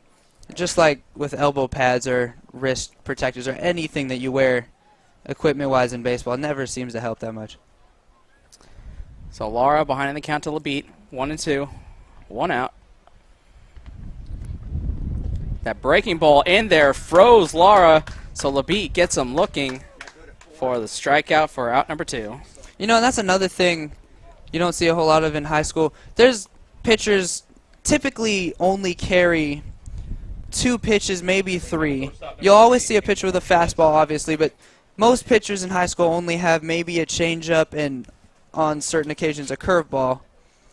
You rarely see any other sorts of pitches, and the curveballs usually aren't that developed, so you don't see pitches like that all that time in varsity high school baseball. And so Labeat working to the shortstop. Martinez gets a first pitch strike, 2 outs. So a lot of these guys with inflated statistics will come in, and oftentimes they'll just be really good dead red fastball hitters, and they have to learn how to hit the breaking ball. And that fastball's in there, strike 2. So Labeat, I guess he likes those even innings because when he faced Quiggle, Lara, and Martinez last time, went 1-2-3. And he's in prime position to go 1-2-3 yet again.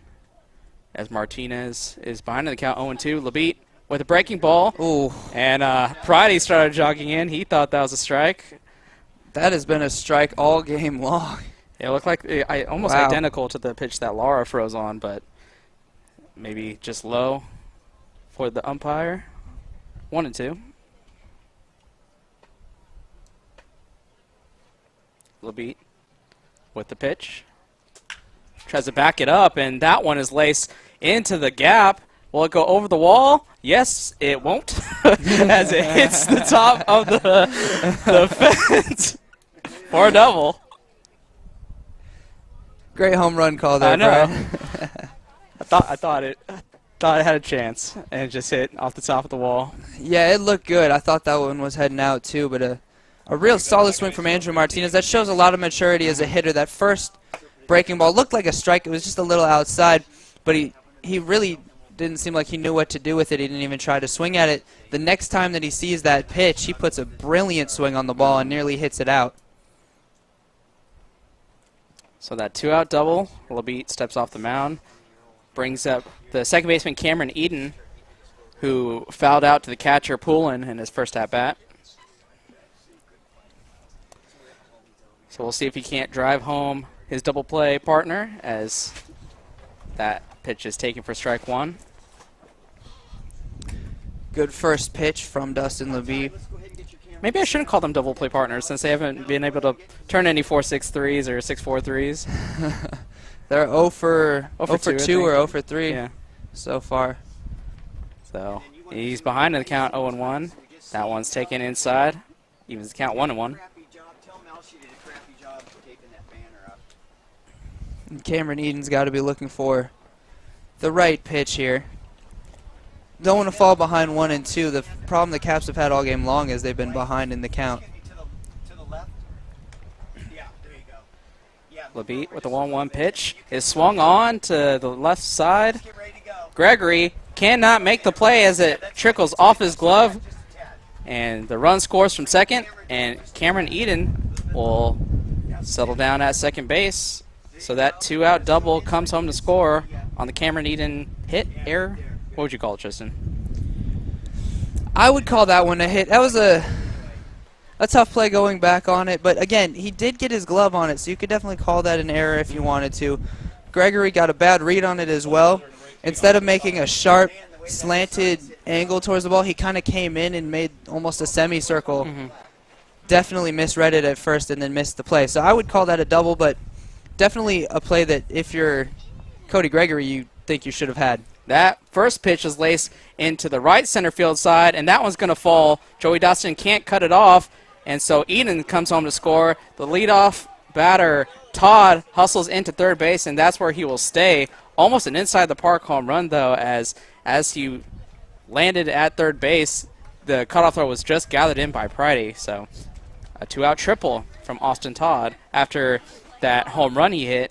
Very impressive performance from the leadoff hitter.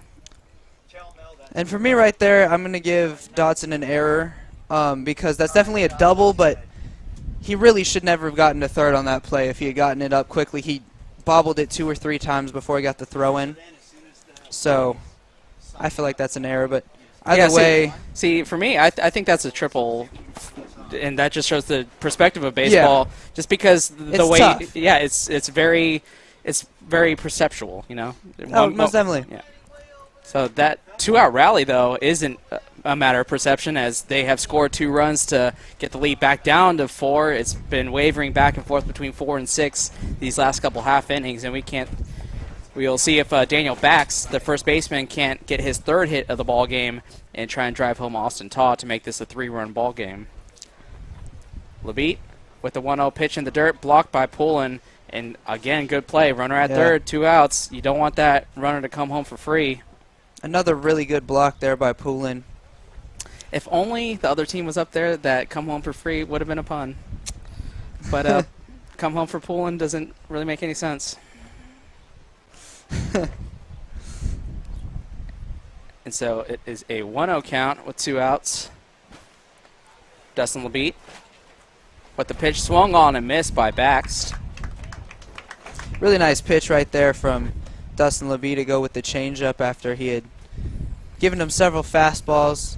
He was used to the fastball. Looked like he was sitting on a fastball. So it gives him a little bit off speed, but still right down the middle. Unable to adjust to that change in speed. Levitt gets a foul from Bax, 1-2.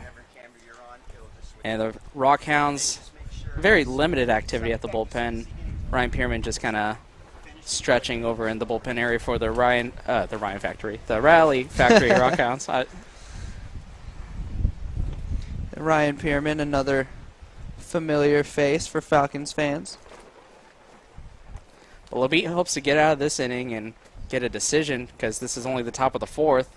1-2's the count. That breaking ball in the dirt again. Good block by Poulin, and that's got to inspire confidence if you're Dustin Levitt that, hey, I can throw this breaking ball in the dirt and it won't get past and get me another run across the board. Yeah, you got to have trust in your catcher. I mean, you talk about double play partners, and they have to have trust in each other. Second base and third base, or shortstop and second base, it's important to have continuity there together. But same with the pitcher and the catcher. They really have to have the most chemistry out of everyone on the team. So 2-2 pitch. That one is in the dirt and breaks away from Poulin, and Todd scores. Spoke too soon. Yeah, we were praising Poulin blocking back-to-back breaking balls in the dirt. And that'll bring a meeting at the mound with Coach Robbie Rogers, the pitching coach for the Rally Factory Rock Hounds. And, I mean, Poulin was making some great blocks, but there's only so much he can do. Levitt is throwing way too many pitches down low right now. Yeah, I think he had to block like 3 straight. I think early on you get 2 quick outs with the ground out and the strikeout, and then all of a sudden Martinez doubles on a pitch that you expected to strike him out on. Yeah, it was a really good pitch. And it turns out that ball on the 0-2 is a huge call to be called a ball, because you could have gotten Martinez struck out looking to end the inning, and now you're in the dugout hoping your offense can score yet again. But now a 2-out hit, runner in scoring position, you have to pitch out at the stretch when you thought you were out of the inning, and it's just all sort of domino effects on top of you. And now your 6-run lead is cut to 3. And I mean, make no mistake about it, these Caps can hit. They've struggled mightily on defense, and they've had some pitching woes here too, but they've proven with some really solid swings that you don't see a whole lot of. Even at the community college level this year, we haven't seen a whole lot of doubles like this. They can really hit the ball still, so you gotta be careful with every one of these hitters. You don't want to just get a get-me-over pitch right down the middle, so they call in for a lot of breaking balls, a lot of pitches around to try and get him to chase, because they know there's some danger here. And so Dominic Fletcher is at the plate. Ball 1. That pitch in the dirt was actually ball 4. So Bax reaches base on the walk. Dominic Fletcher, really solid shot for a double his last time up. That pitch is low and away. 2-0. 2 runs batted in for Fletcher. He had the RBI ground out in the first inning, pushed the first run across for the game. And there you get a shot on the double. Shot of Melanie Fuller for a little preview of what we have coming in the half inning. That pitch is in there, strike 1. And if you're Dominic Fletcher right here, they've been throwing so many breaking balls around and it's not been working. It's been in the dirt. So, I mean, I'm no fortune teller, but I would expect a fastball or at least be waiting for one. 2-1. Fastball is in there on the outside corner. Strike 2, evens up the count. And that's why you got to be ready for it right there. That pitch a little inside and a little low, but he's been calling that a strike all game. So you really got to just turn on that one and lace it to right. Even count 2-2. That breaking ball is outside, 3-2. Or it could be a 2-seam fastball. Another tough at-bat here. The Caps haven't really had as many tough at-bats as the Rock Hounds have. They've not worked the count as much. But a good at-bat here from Fletcher.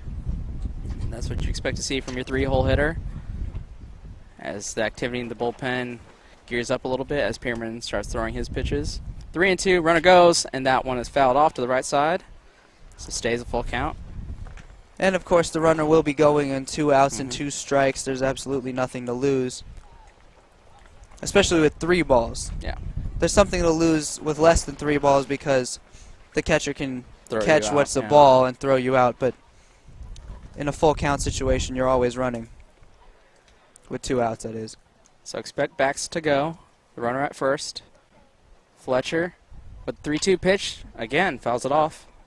Good battle here. And if you're Fletcher, or if you're Bax at least, you really want Fletcher to put this next one in play because how many times are you going to get into a sprint towards second base hoping for a ball in play? Yeah, after this at-bat, you'd expect when they get back to the dugout, Bax will give a couple jokes to Fletcher, like, hey, man, you're killing me. What's with all these sprints? What did I do to you? 3-2. In the dirt, ball 4. Really nice at-bat right there by Dominic Fletcher. And really easy take there. That pitch nowhere close. He works the count for 9 pitches on that one. Yeah, and back-to-back walks for Labitte after a lot of trouble here in this top of the 4th. And that brings up the cleanup hitter, James Free.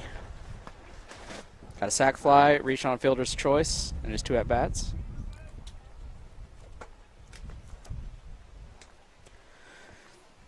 So 2 runners on, Baxton and Fletcher. Oblique comes set. And then pitch. In the dirt for ball 1. And Labitte really seems to be getting a bit fatigued here. I know it's the 4th inning, and he really hasn't thrown too many pitches, but the Caps are really starting to work the count now, and he's starting to run out of gas, it seems. Yeah, this is the 8th batter that he's faced in this top of the 4th, so even if his overall pitch count isn't too high, his inning pitch count, it has to be up between 20 and 30, and that's got to put a lot of stressful pitches on the arm of Dustin Labitte. 1-0 is the count. That one is fouled off to the right side, evens count 1-1. And a guy who threw 75 innings last season over the course of 14 starts, so he really doesn't go that deep into games. He's not a 9-inning pitcher or a 7-inning pitcher.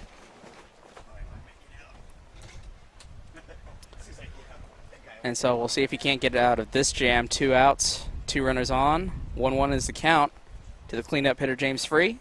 That pitch is fouled off to the left side. Gets ahead 1-2. So he's averaging just a little over 5 innings pitched per contest. Kind of feel bad for our correspondent, our reporter, Melanie. Got over there with 2 outs, thought, man, I'm about to give my promo. And then 1, 2, 3, 4, 5, 6 straight batters reach. Or, excuse me, 5. If Free advances, it'd be 6 runners. Yeah, a whole lot of full counts and long at-bats, too. 1 and 2 is outside, evens the count 2-2. And this is another example of a long at-bat. About to have the 6th pitch of the at-bat. Free's been at 2 strikes for a little while here. He's made some fouls.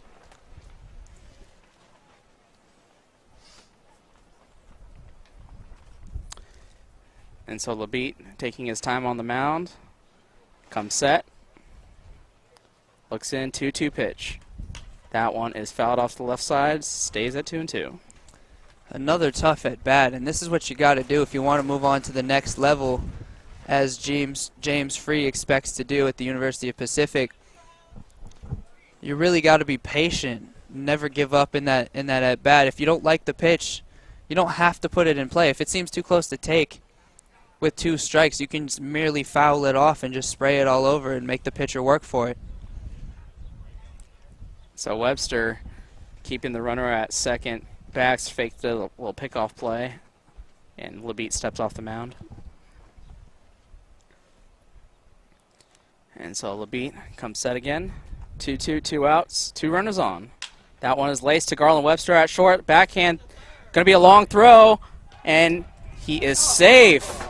Just couldn't get enough on that throw. It was a slow chopper to the backhand side of Webster, and James Free, the catcher, beats it out.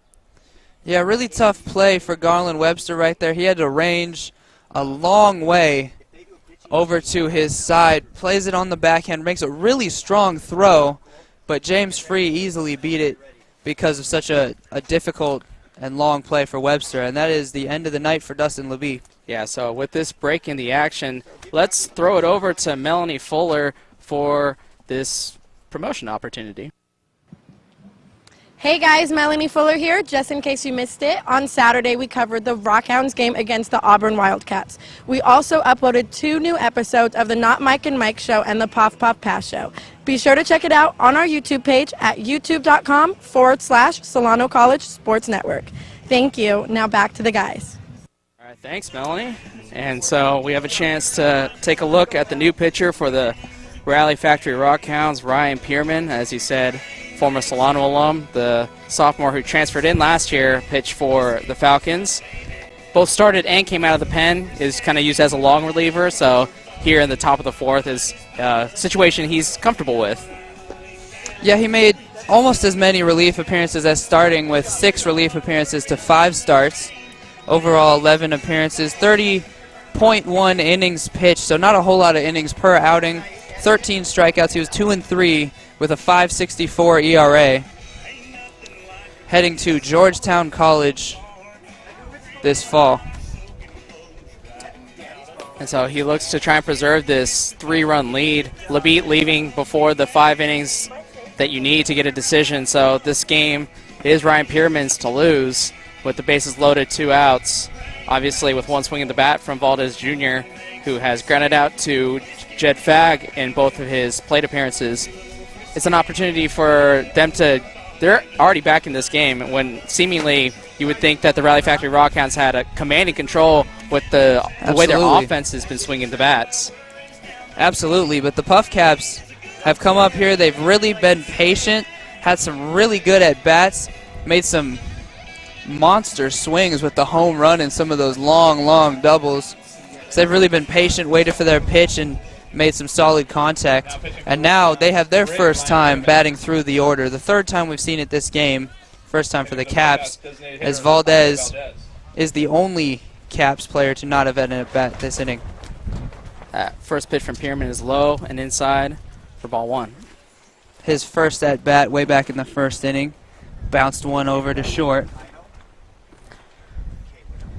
So Pierman with 1-0 pitch is swung on and fouled. We'll see if this stays in play for either Poulin or Facenda. Sliding play from Pierman himself. Nobody can make the play, though.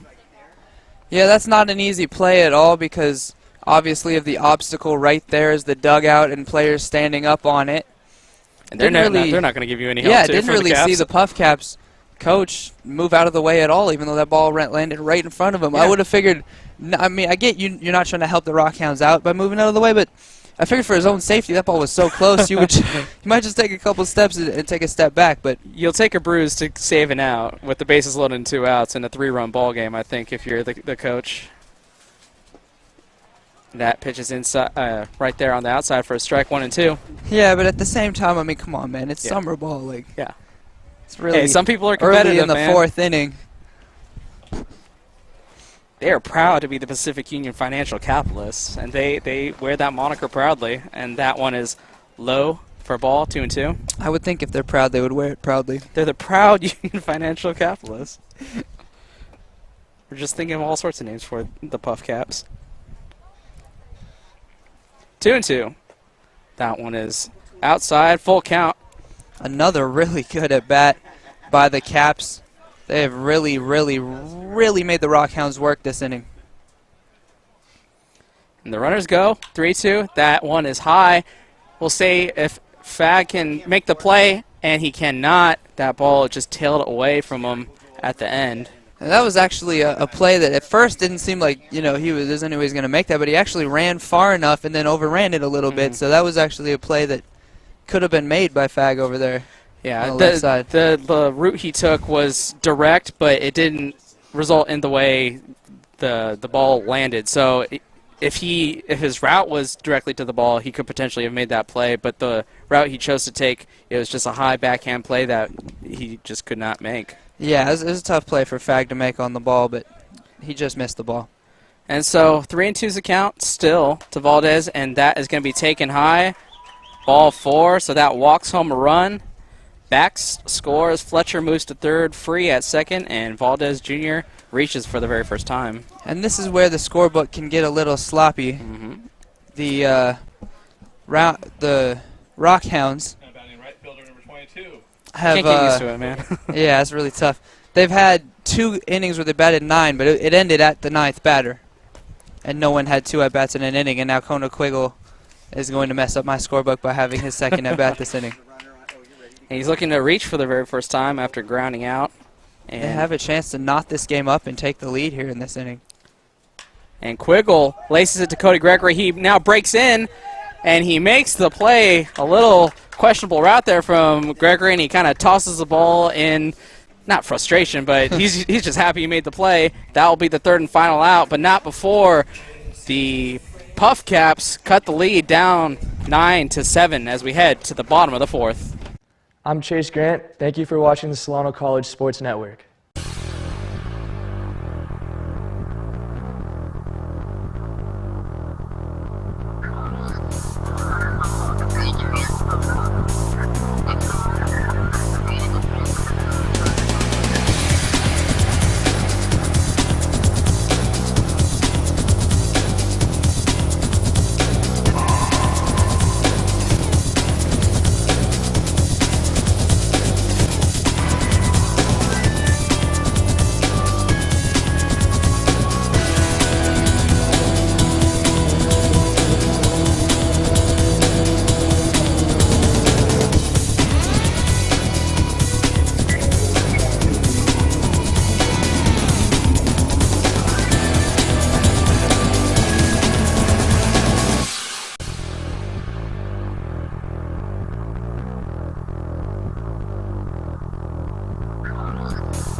So bottom of the 4th, 8-9-1 for the Rally Factory Rock Hounds. Cody Gregory, Evan Facenda, Joey Dotson, 3 Falcons, back to back to back.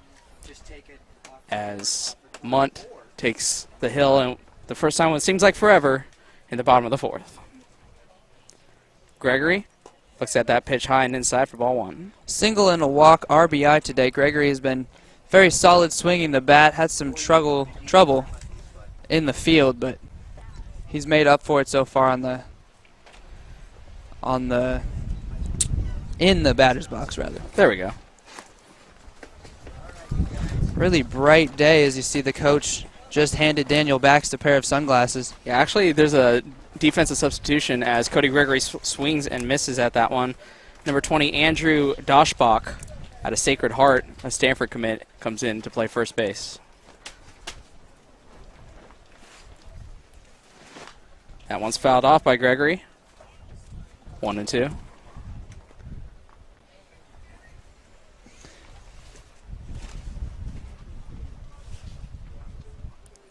So that would make sense then why Andrew Doshbach didn't come in with sunglasses.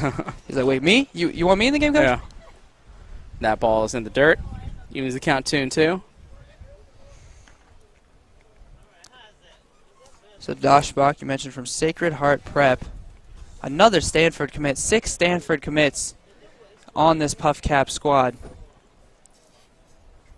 2-2 pitch is laced into the gap, and that's going to go over the head of the second baseman Eden, so leadoff single for Cody Gregory. And so some defensive miscues from Gregory in the field, definitely making up for it by going 2 for 2, reaching all 3 times. Yeah, he's really been solid at the plate so far. And that right there, I mean, a solid line drive single. Nothing granted to him right there. You got to like that for all you Solano Falcon fans out there. He'll be coming back to the squad next year. Facenda with the bunt, and he lays down a really good one. Lara cannot make the throw, so Facenda makes it on a bunt single. So 2 runners on, no outs. And I mean, we mentioned already earlier in the game after the bunt single by Dodson in the second, the Falcons love to bunt. They led the state in bunt, in successful bunt singles, in bunt attempts, in sacrifice hits. They put on the suicide squeeze, the safety squeeze, they'll bunt for a hit. They'll do whatever they got to do to move the runners up. Coach Stover's a big fan of small ball. And something that you don't see a lot is 1 through 9. You'll have your cleanup hitter do it. You'll have your leadoff guy do it. You'll have your number 9 guy do it. I mean, you watch him with his own son, who was formerly drafted in the MLB, heading to Division I to play Louisiana Lafayette next year. Tyler Stover, best hitter on the team. You'll see him drop down bunts too. And the Caps look to protect from the bunt as Dodson with the bunt wheels to third base, and the throw is over the head of the third baseman, Lara. Cody Gregory comes in to score. Facenda rounds third, comes in to score as well, but the fielder throws his hands up and says the ball's out of play. So the umpires will check to see if the ball is truly out of play. Otherwise, 2 runs will score. Gregory definitely comes around to score because he was standing on second, would have scored anyways. We'll see if they send it back to third. But again, even with the Puff Caps, with the defense playing in on the corners, the third baseman and first baseman trying to protect from the bunt went to the pitcher, and the pitcher tried to make the risky decision to get the runner at third, the lead runner, and that decision might have cost him a run. Maybe and 2. You know, at first when I saw him do that, I thought, that's actually the right play because he had him. There was definitely enough time to make that play. He threw it too high, and you know the ball ends up out of play. Dotson finished rounding the bases and came home just in case the ball wasn't actually out of play and the fielder was lying, but they sent him back to second, and Facenda has to go back to third. So only 1 run scores on that play on the error by the pitcher.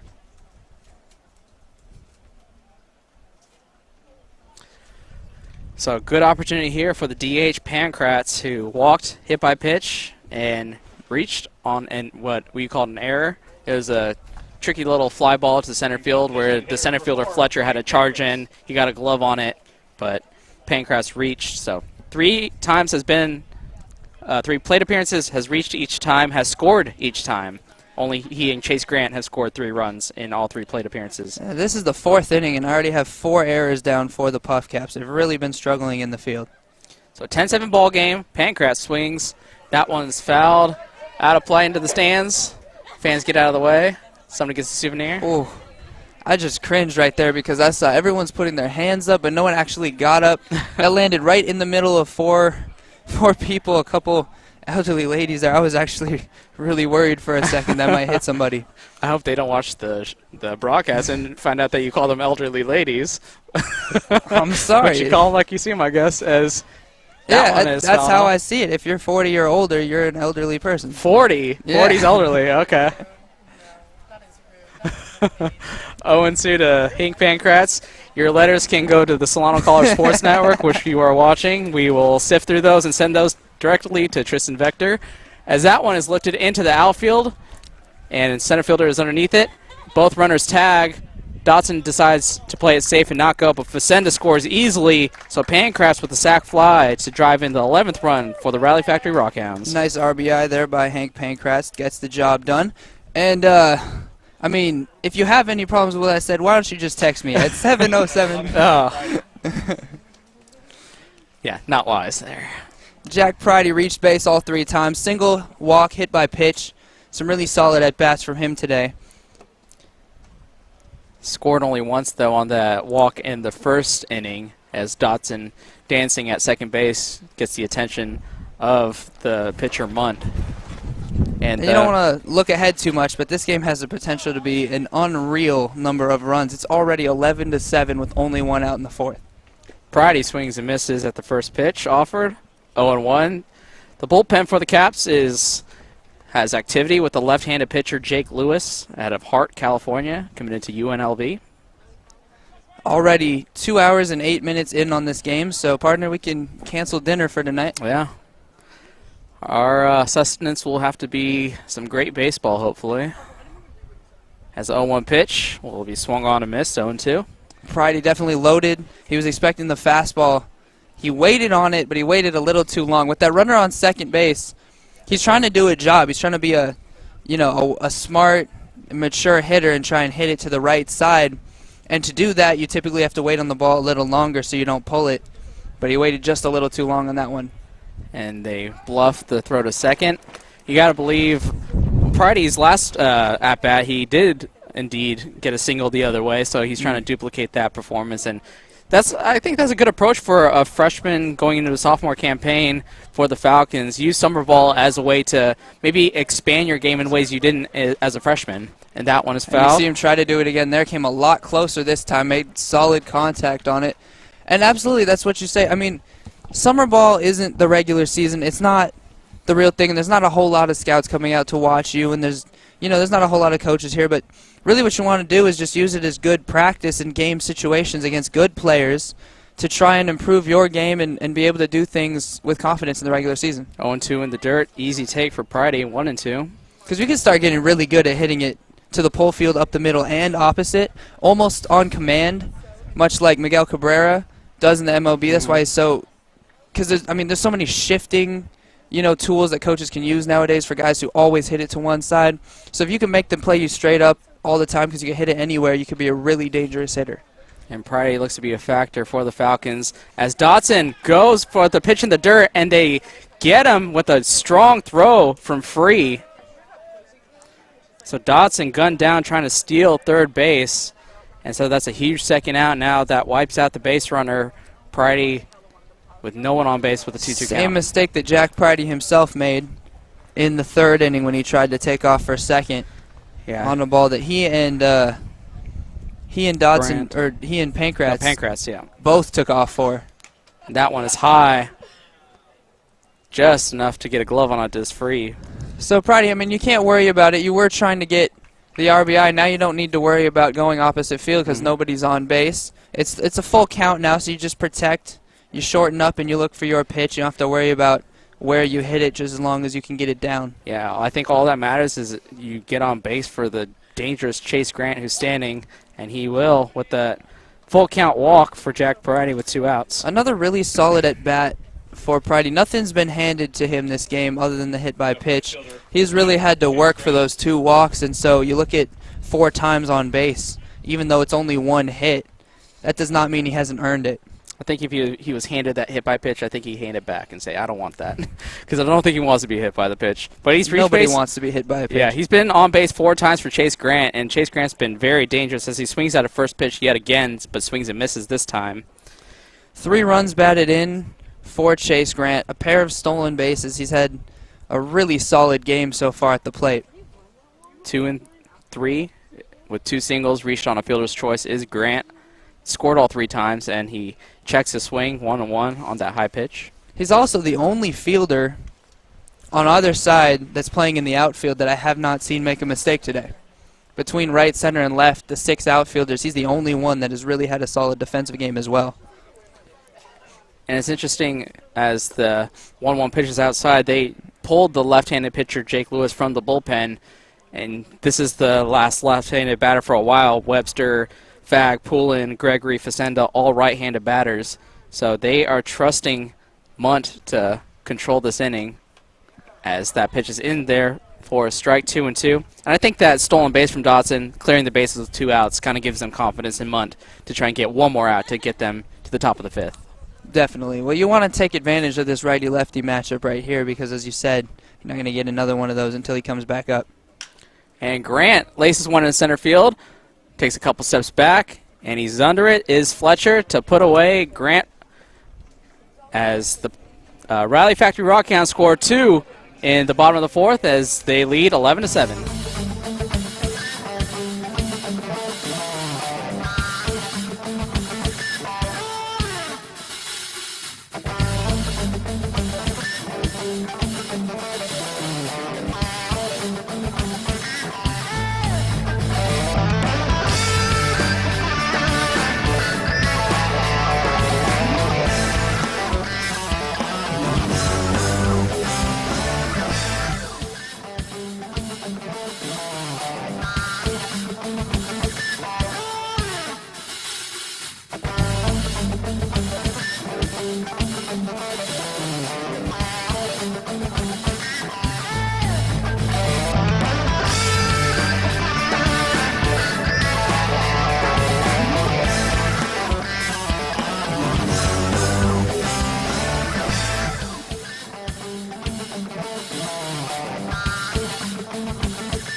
Top of the fifth, Laura Martinez Eden. The bottom lineup, 7-8-9 for Ryan Pierman.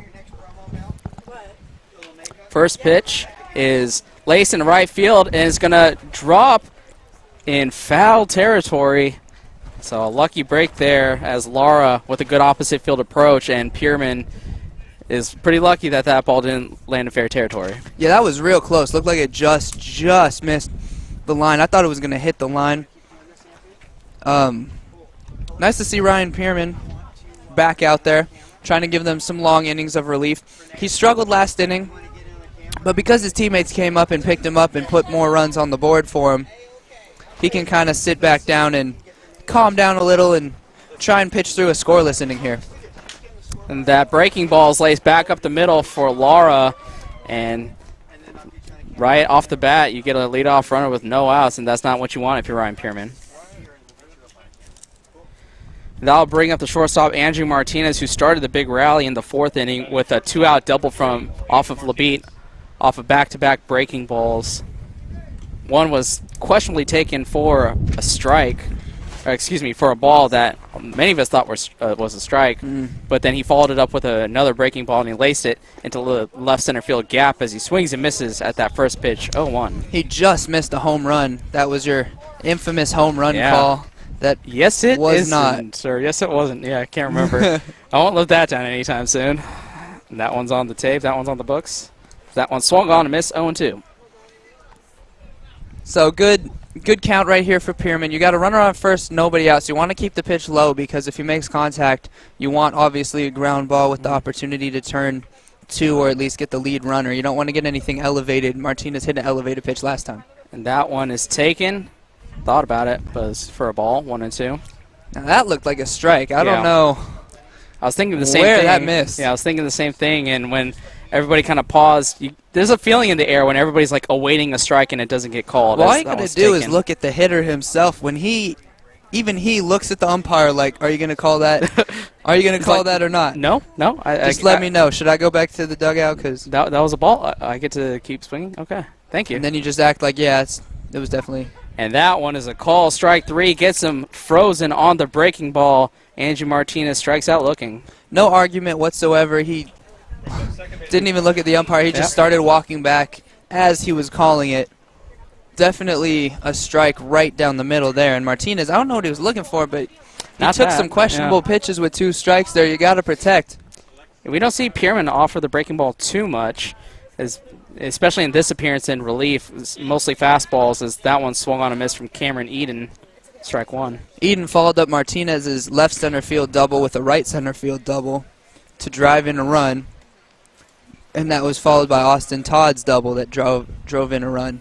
Yeah, and this is a key here in this situation. 4-run ball game, runner at first. If Eden gets on, Todd has a chance once again after he has doubled at least and homered, as that pitch is in there for a strike. Also reached on an error, has scored 3 of the 7 runs for the Puff Caps.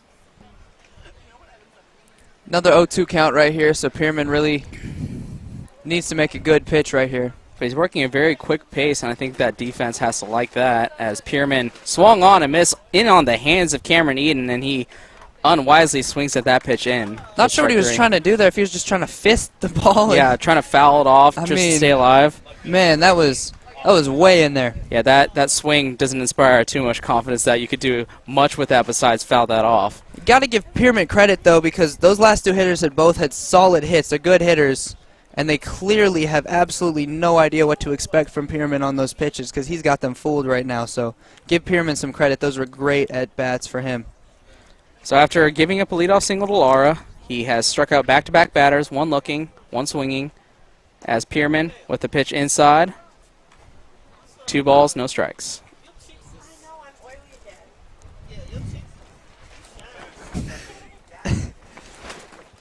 As we're enjoying some behind-the-scenes commentary from our new crew that we're excited to have as that pitch is taking ball 3. Note to self, never look oily. Yeah.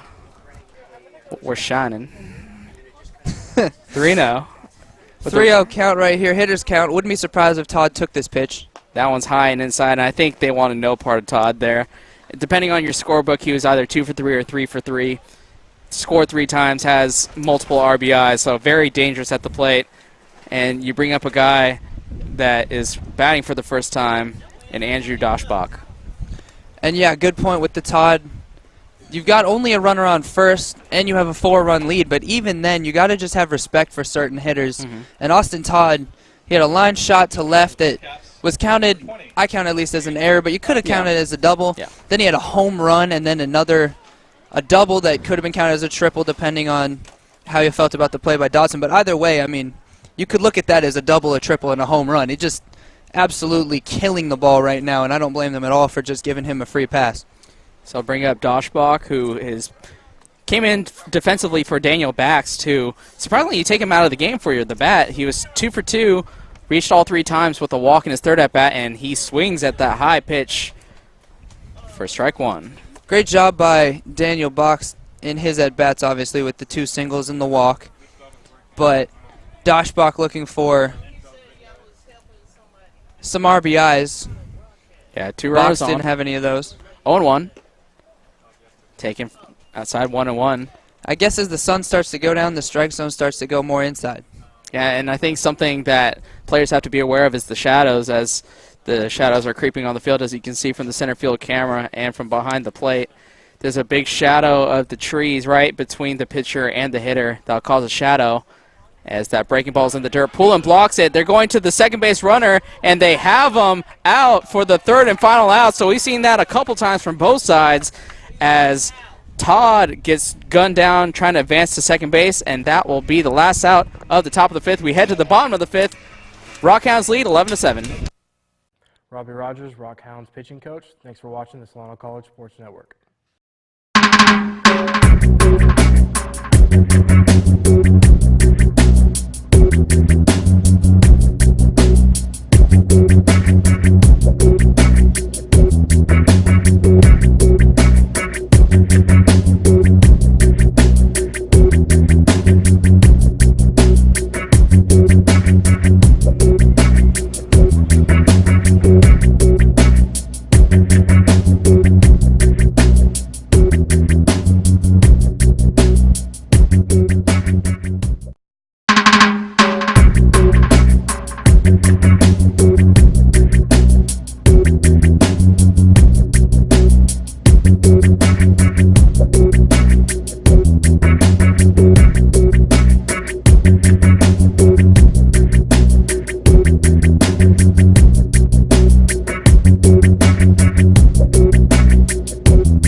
Webster, Jed Fagg, Matt Poulin, 5, 6, 7 for the Rally Factory Rock Hounds. As Sam Munt back on the mound, and he'll be working first pitch low for ball 1. The Caps bullpen is back up. Lewis is back up, warming up for the Caps.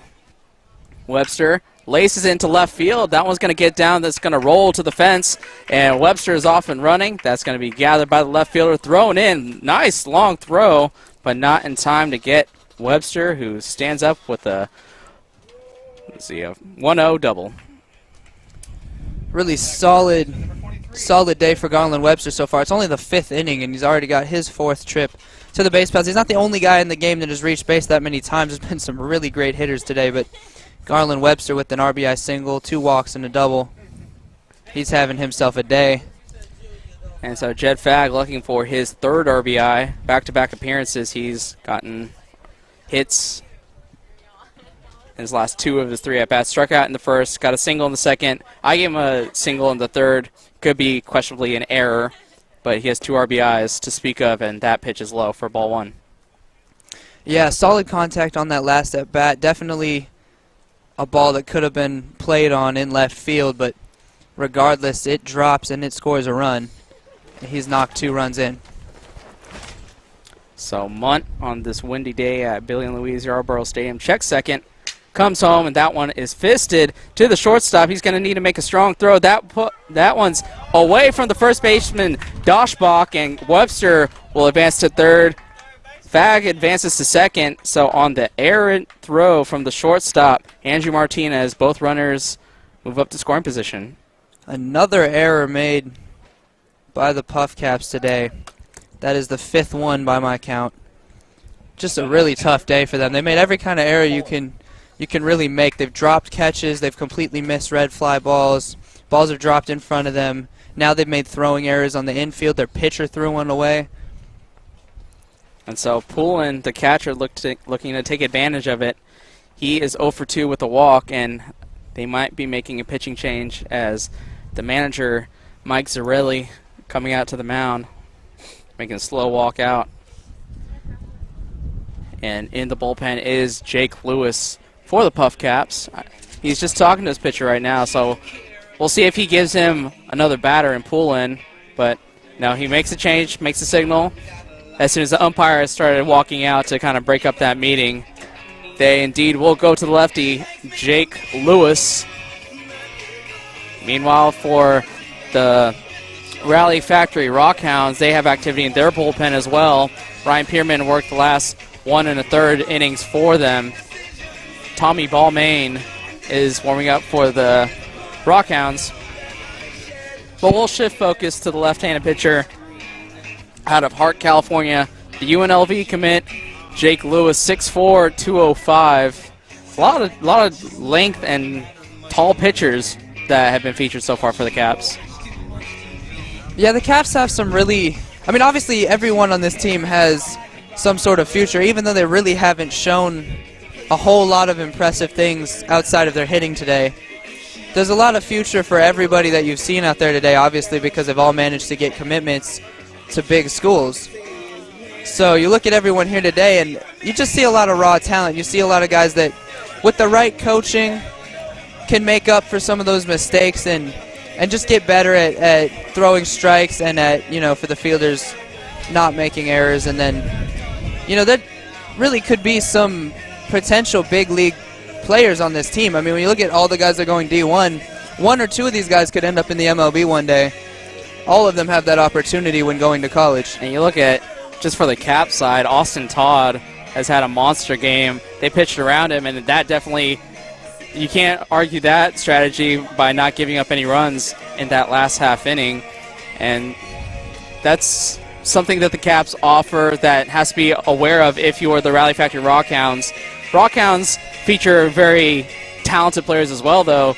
And UNR commit Chase Grant, we've seen how well he's hit the ball. Tyler Stover, as we talked about a little bit earlier, not playing today's game, on the roster, played on Saturday, played right field, and he is a University of Louisiana Lafayette commit, going to play for the Raging Cajuns. So not as many D1 commits as the other side, but obviously both sides are very talented, and especially offensively in this 11-7 ball game in only the 5th inning. Yeah, we've talked a lot about, if you've watched any of our broadcasts from Solano or follow the Falcons at all, we've talked a lot about Tyler Stover and obviously his story over at Kansas State. He played D1 for them and was even drafted into the MLB. Had an injury, had to come back here to Solano, got his groove back, got his swag back, had a great season. Now he's heading back to D1 yet again, and I'm sure he could you know, if he plays well enough over there, get drafted in the MLB maybe again one day. A real bright future for him. And he's got his good buddy Jake Fromson from Kansas State, who's on the Rally Factory Rock Hounds pitching staff. He transferred as well after the freshman campaign, is at Missouri State now, as that first pitch from Matt Poulin is swung on and missed. Really got to not chase those high pitches right there if you're Matt Poulin. I know it looks good. I know it's second and third, nobody out. You really want that RBI. You got to put it in play, but that pitch is way up there, and you got to keep your hands down. Poulin got an RBI on a fielder's choice, and the second of his 3 at-bats, and that one's taken for strike 2. So Jake Lewis doing something that his fellow pitching staff couldn't do, jumping ahead 0-2. That's exactly what you want to do when you come out of the bullpen. You want to come in, you want to throw a couple strikes, get these hitters off balance, and then try and finish them off. That one's low and away. If they've been seeing nothing but balls from 3 different pitchers all game long, then you know they're coming up there expecting this 4th guy, you know, to prove it to them that he's going to throw strikes. So you got to come out right away firing. And Lewis had been warming up in the previous inning as well, so maybe his arm is a little more lively as Poulin swings at that breaking ball in the dirt and misses for a strikeout. That was an unbelievable pitch. Absolutely got to give credit to Jake Lewis on that. The bottom just dropped out of that. That was an unbelievable strikeout pitch. And I think if you're Cody Gregory stepping in the box and you're on deck watching that breaking ball, that's got to be in the back of your mind now. But he swings at the high fastball. And you're absolutely right. He was expecting to see a breaking ball. That's why he was so late on that fastball right there. He just saw that last pitch, and now he's like, you know, back of his mind, it could be a first pitch fastball, often is, but you see a breaking ball like that, you got to be ready for it too. Don't want to go down 0-2 as that pitch is way high, ball 1. Because you got to expect with 2 strikes, he's going to break out that breaker in the dirt or maybe back foot for Cody Gregory and try to swing and miss. As they're going to play the infield in, as the shortstop now is at the cut of the grass, Martinez as well as Eden. That breaking ball in the dirt, he didn't save it for 2 strikes, and that one swung on a miss. And Lewis is featuring a great breaking ball right now. Until someone hits it, I would definitely go back to that pitch again here with 2 strikes. That pitch was nasty. So we'll see what Jake Lewis does as he comes set. Runners at second and third, 1 out. That one, a fastball, just missed outside corner. So he is just the pitching psychology that he's featuring is you're keeping the batters off balance. Am I going to throw the hard stuff or am I going to go with a great breaking ball? He's just executing his pitches very well. 2-2. Breaking ball in the dirt, swung on a miss. Cody Gregory is going to run to first base. They're going to throw him out. And so the batter's going to come back. The Puff Caps not too happy. They're going to say that Gregory fouled the ball off. And the manager saying that wasn't even close. Mike Zarelli. Now, I have to agree with the manager in this situation. That was not a foul tip. He swung and missed for sure, but definitely, I'm not sure. The umpire must have heard the sound of the ball hitting the dirt, maybe mistaken it for the sound of the ball hitting the bat, because obviously when you're hitting with a metal bat, it's easy to tell, but all these guys are hitting with wood bats, and so the thunk that it makes is kind of the same sound as hitting the dirt. And he just tossed the manager from this game. So manager will get to go home before the sun sets. And so the Puff Caps will have one of their assistant coaches, either Pete Fukuhara, Tony Brewer, or Zeph Zinsman, as well as Andrew Encinas. Probably not him because he's listed as a volunteer coach rather than one of the 3 main assistants. But probably the pitching coach or the hitting coach will take over for Zarelli. And you feel for Mike Zarelli in that situation because he really didn't argue that animatedly compared to what we've seen before. And he was, I think he was right in his argument as well. 2-2 to Gregory. That pitch is on the outside corner. Catches Gregory looking. So back-to-back strikeouts from Lewis and some sarcastic cheers from the Puff Caps as they're pretty stoked for that pitch that was called a strike. Yeah, and the sarcastic cheer was clearly at the umpire. Not any sort of, bad sportsmanship towards the Rock Hounds, but clearly some frustration. I had already written down K on my scorebook 3 pitches ago. You just got to put it in a mirror and turn that bad boy backwards as he took it looking instead of strike, instead of swinging. As Facenda takes a pitch low in the dirt for ball 1. Facenda has struck out twice, once looking, once swinging, and then he singled and scored in the 4th, and that one he went around on 1-1. Every time he's thrown that breaking ball, that pitch is just...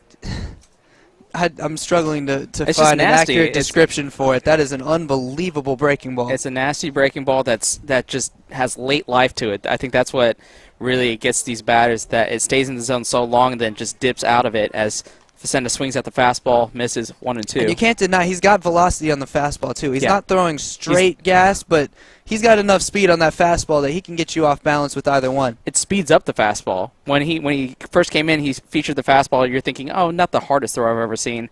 As Facenda, with a good discipline to take that breaking ball in the dirt. But once you feature that breaking ball, all of a sudden that fastball looks 3 to 4 miles an hour faster than it actually is. Yeah, and I mean, the first couple of times I saw that pitch, it almost looked like a 12-6 curve, but after that last one with the spin on the ball, you can clearly see it's a knuckleball that he's throwing. And he also has a curve, as well as a fastball and a changeup, so an unbelievable mixture of pitches by Jake Lewis. Jake Lewis strikes out the side after coming in from the bullpen, gets Pullen, Gregory, and Facenda all to end the inning. So we'll head to the top of the 6th. Rock Hounds still lead 11-7.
New pitcher Tommy Balmain is in there for a strike.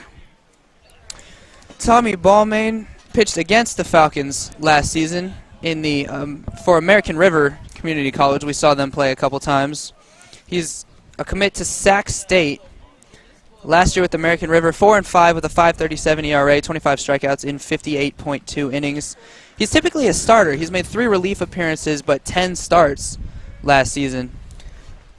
And that pitch is skied high from Doshbach. We'll see if Grant is under it, and he is. Puts it away. Out number 1.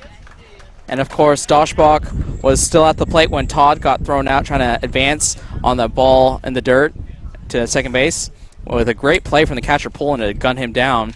And so Doshbach pops out in his first official at-bat. That'll bring up the 3-hole hitter, Dominic Fletcher. Yeah, you're absolutely right. Matt Pullen made an unreal throw there.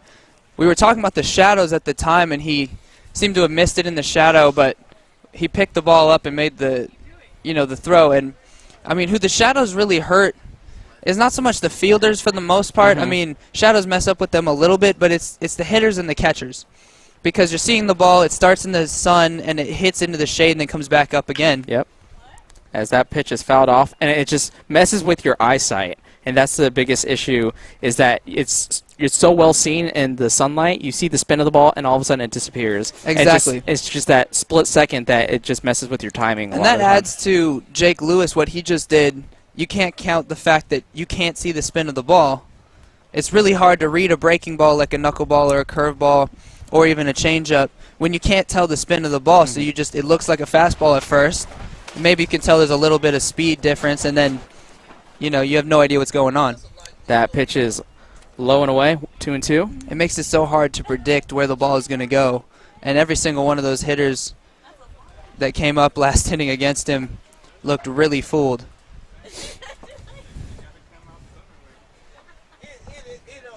Two and 2, 1 out. That ball is outside. Even goes to a full count now to Dominic Fletcher, who in this ball game has walked, tripled, and grounded out to the first baseman. 1 for 2 with an RBI with that triple in the third He also inning. had an RBI on the ground out as he swings and misses there. 2 RBIs then.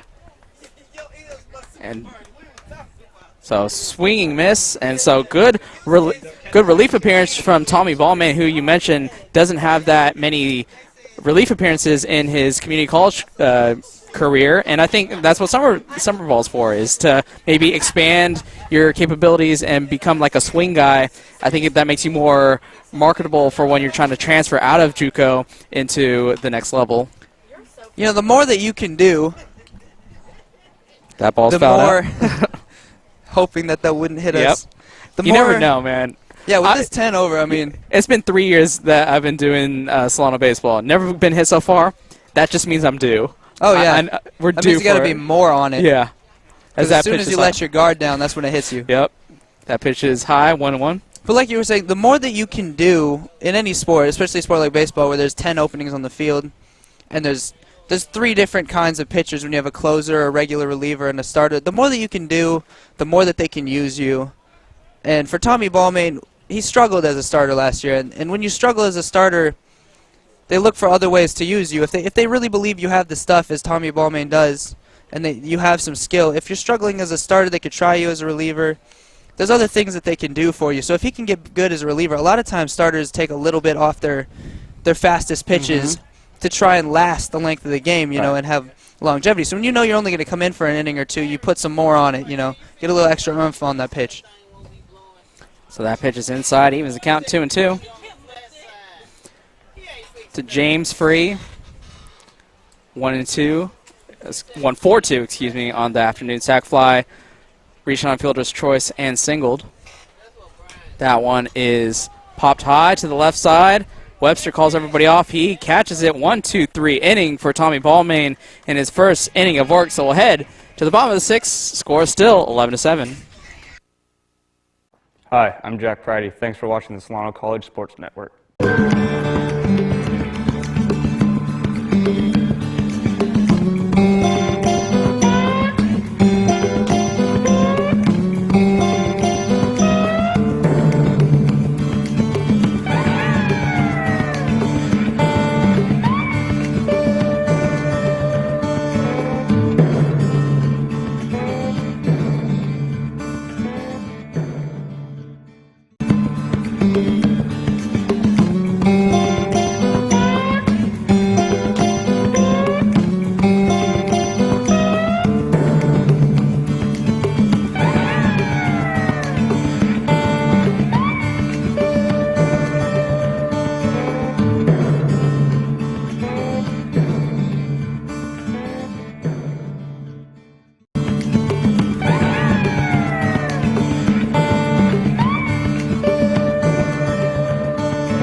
All right, so we are here in the bottom of the 6th. Top of the lineup, Joey Dodson, Hank Pancratz, and Jack Priddy. It's going to call him Jake Priddy, not sure why. Maybe because Jake Lewis is on the mound. That could be it. So my consciousness wants you to let you know Jake Lewis with that first pitch is fouled off to Joey Dodson, who is, not sure, 1 for 4 with a single, 2 strikeouts. Did he reach on an error? No, he made it to second on that error, but I think he was going to be safe either way, so I counted as 2 bunt singles. Okay. So 2 for 4.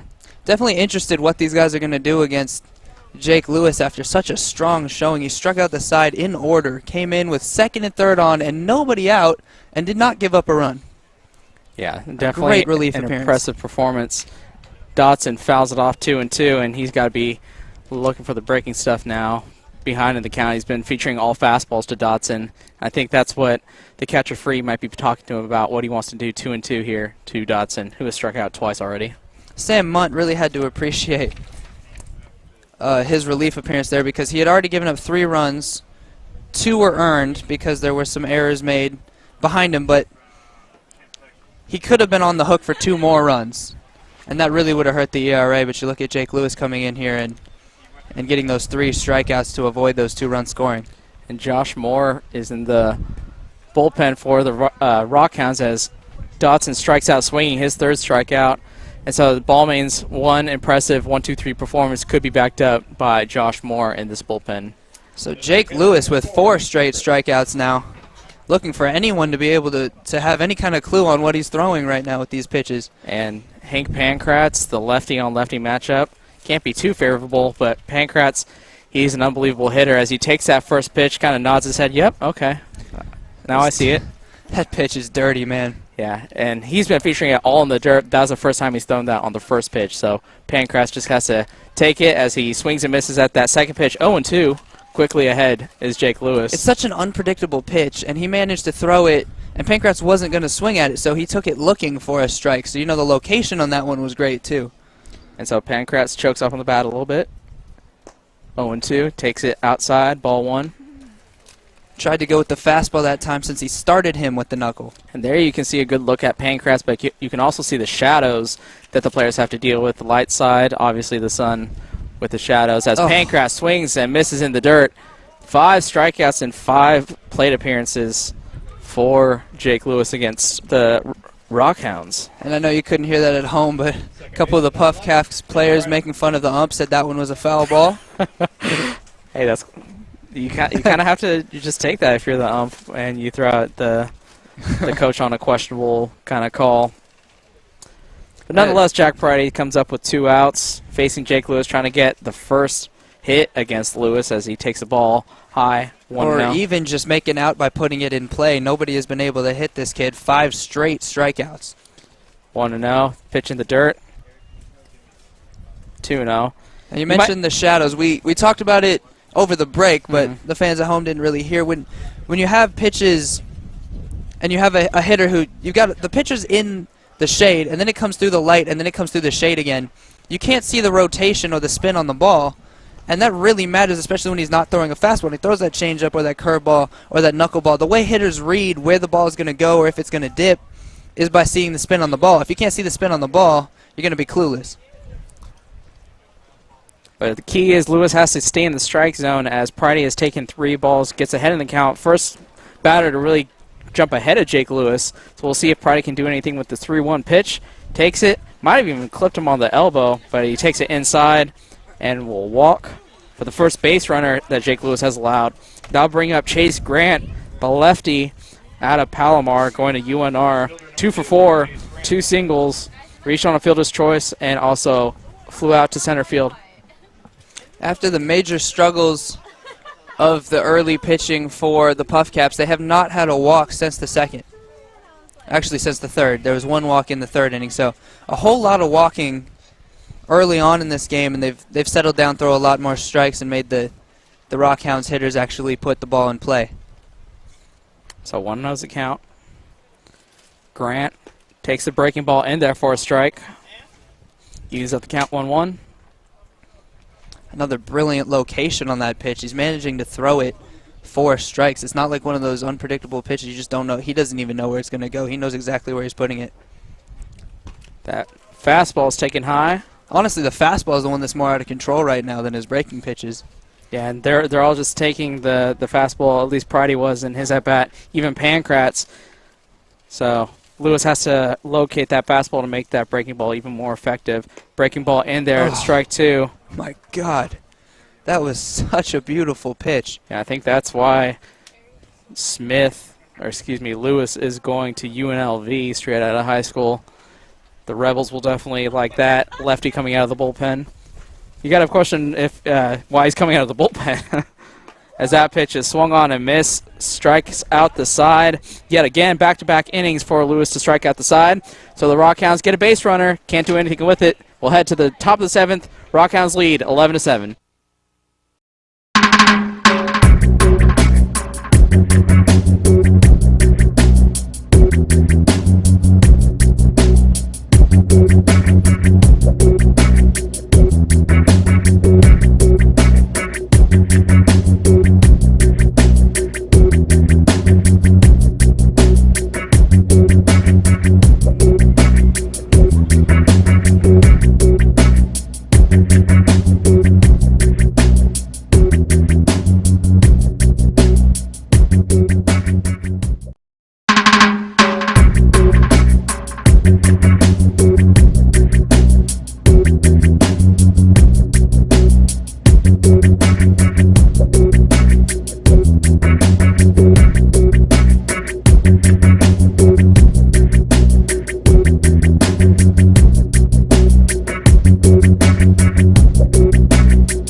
here in the top of the 7th. New pitcher is Josh Moore, the starter.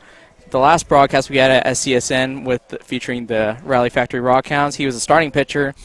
Allowed 10 base runners in 2 1/3 innings pitched. Had very erratic control. We'll see what he does out of the bullpen as Javier Valdez Jr. fouls the first pitch off. 0-1. So Ryan Pierman,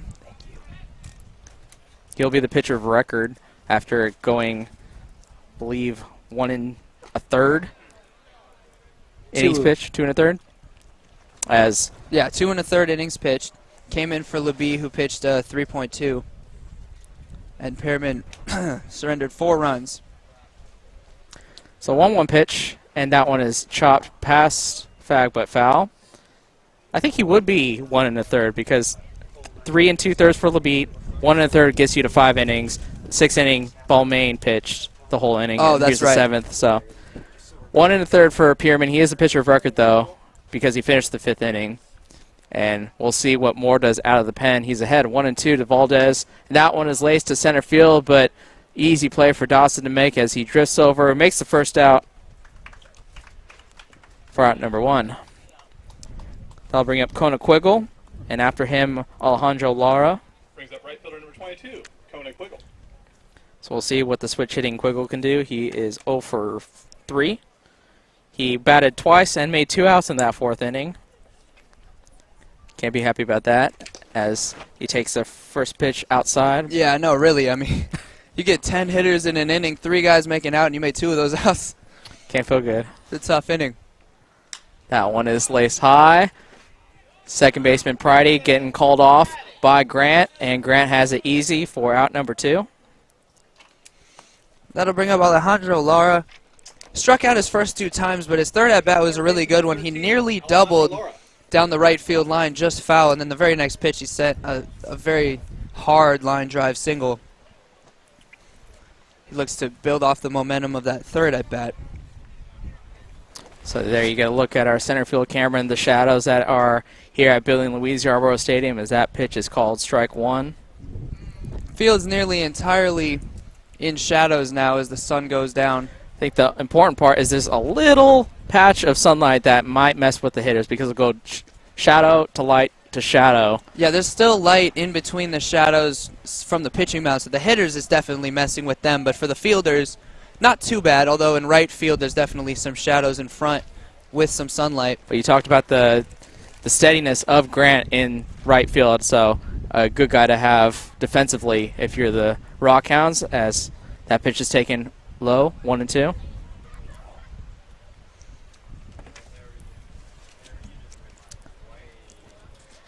And so this game has steadily slowed down after the offensive onslaught from both teams, 11-7 is your ball game. But the last 2 whole innings, no runs have come across. Lara trying to get on base or even drive himself home with this 2-out situation. 2-2 is the count. Moore out of the pen. That one is called strike 3, looking. So Lara strikes out for the 3rd time, 2nd time looking. So a quick 1-2-3 inning from Josh Moore. We'll go to the bottom of the 7th. It's time to stretch, folks. I'm Matt Pullen. Thanks for watching Solano College Sports Network.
To the bottom of the 7th, and Garland Webster, Jed Fag, and Matt Pullen as Webster swings and misses at the first pitch.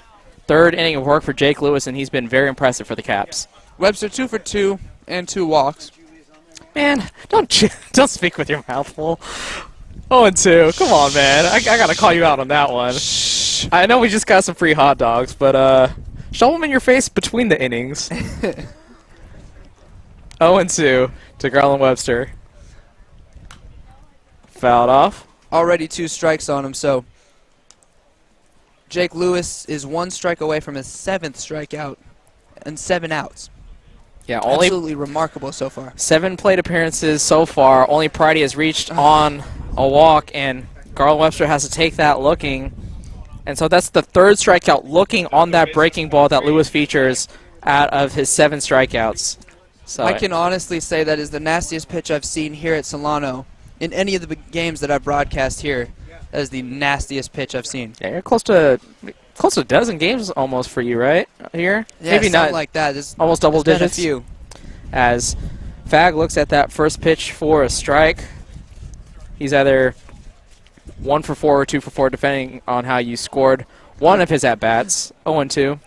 We have to... Quickly 0 for 2. Yeah, we kind of have to give that disclaimer a lot because of we don't have an official scorebook here for summer baseball. Yeah, near every batter, at least half the batters we've had to say, because you and I have actually scored some of it differently, and there's been a lot of questionable plays that you're just like, is that an error? Is that a hit? What is that?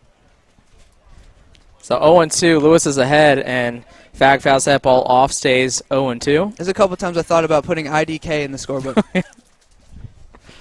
That'd been completely valid, I think. It would have been valid if you're counting the on-base percentage, but... I don't know, but he's on base. I don't know, but he got to second. Yeah. So. That breaking ball is high. Easy take there for Jedediah Fag. He put that one way up there. Hey, he kind of fell off the mound, kind of looked at his footing as soon as he released it. That shouldn't throw off his timing, though, as that fastball is taken, and he went around, according to the other umpire. So 8th strikeout in his 8 outs recorded. Lewis definitely mowing down these Rock Hounds. This is getting insane. 8 strikeouts and 9 batters. The only one he didn't strike out was because he walked him. None of these guys have hit him. We've seen a couple, and I mean a couple, barely fouled balls. And Poulin, as that pitch was taken high, that actually was thrown so fast, folks, it messed with our cameras because our lines are behind the plate. That's what you saw the little technical difficulties there. This kid doesn't even know his own strength. And Poulin was the first to strike out to Lewis as he takes swings and misses 1-1. He had 2 runners on, and he started the strikeouts. And, man, Lewis has not backed up since he's gotten in this game. 1-1. Oh, that was right there, too. Just missed. 2-1. Yeah, look at Poulin. The catcher made some nice defensive plays behind the dish as he takes that one inside. 3-1.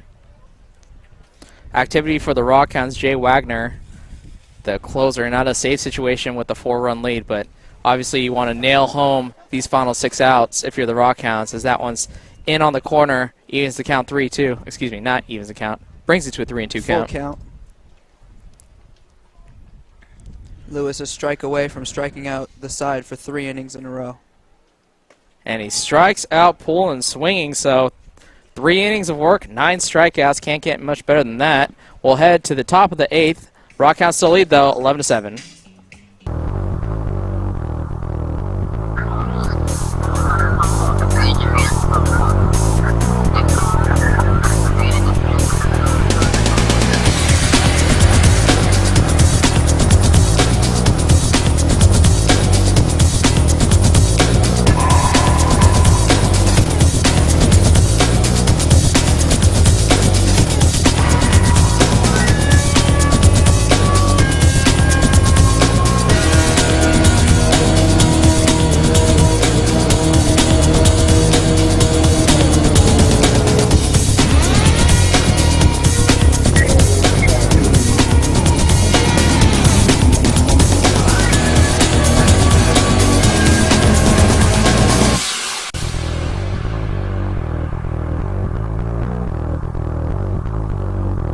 So pitching change for the Rock Hounds. Closer Jay Wagner comes in the 8th inning, presumably to get a 6-out non-save situation here, but close out the victory for the Rally Factory Rock Hounds. This game has come to a screeching halt ever since Jake Lewis has come to the game for the Puff Caps.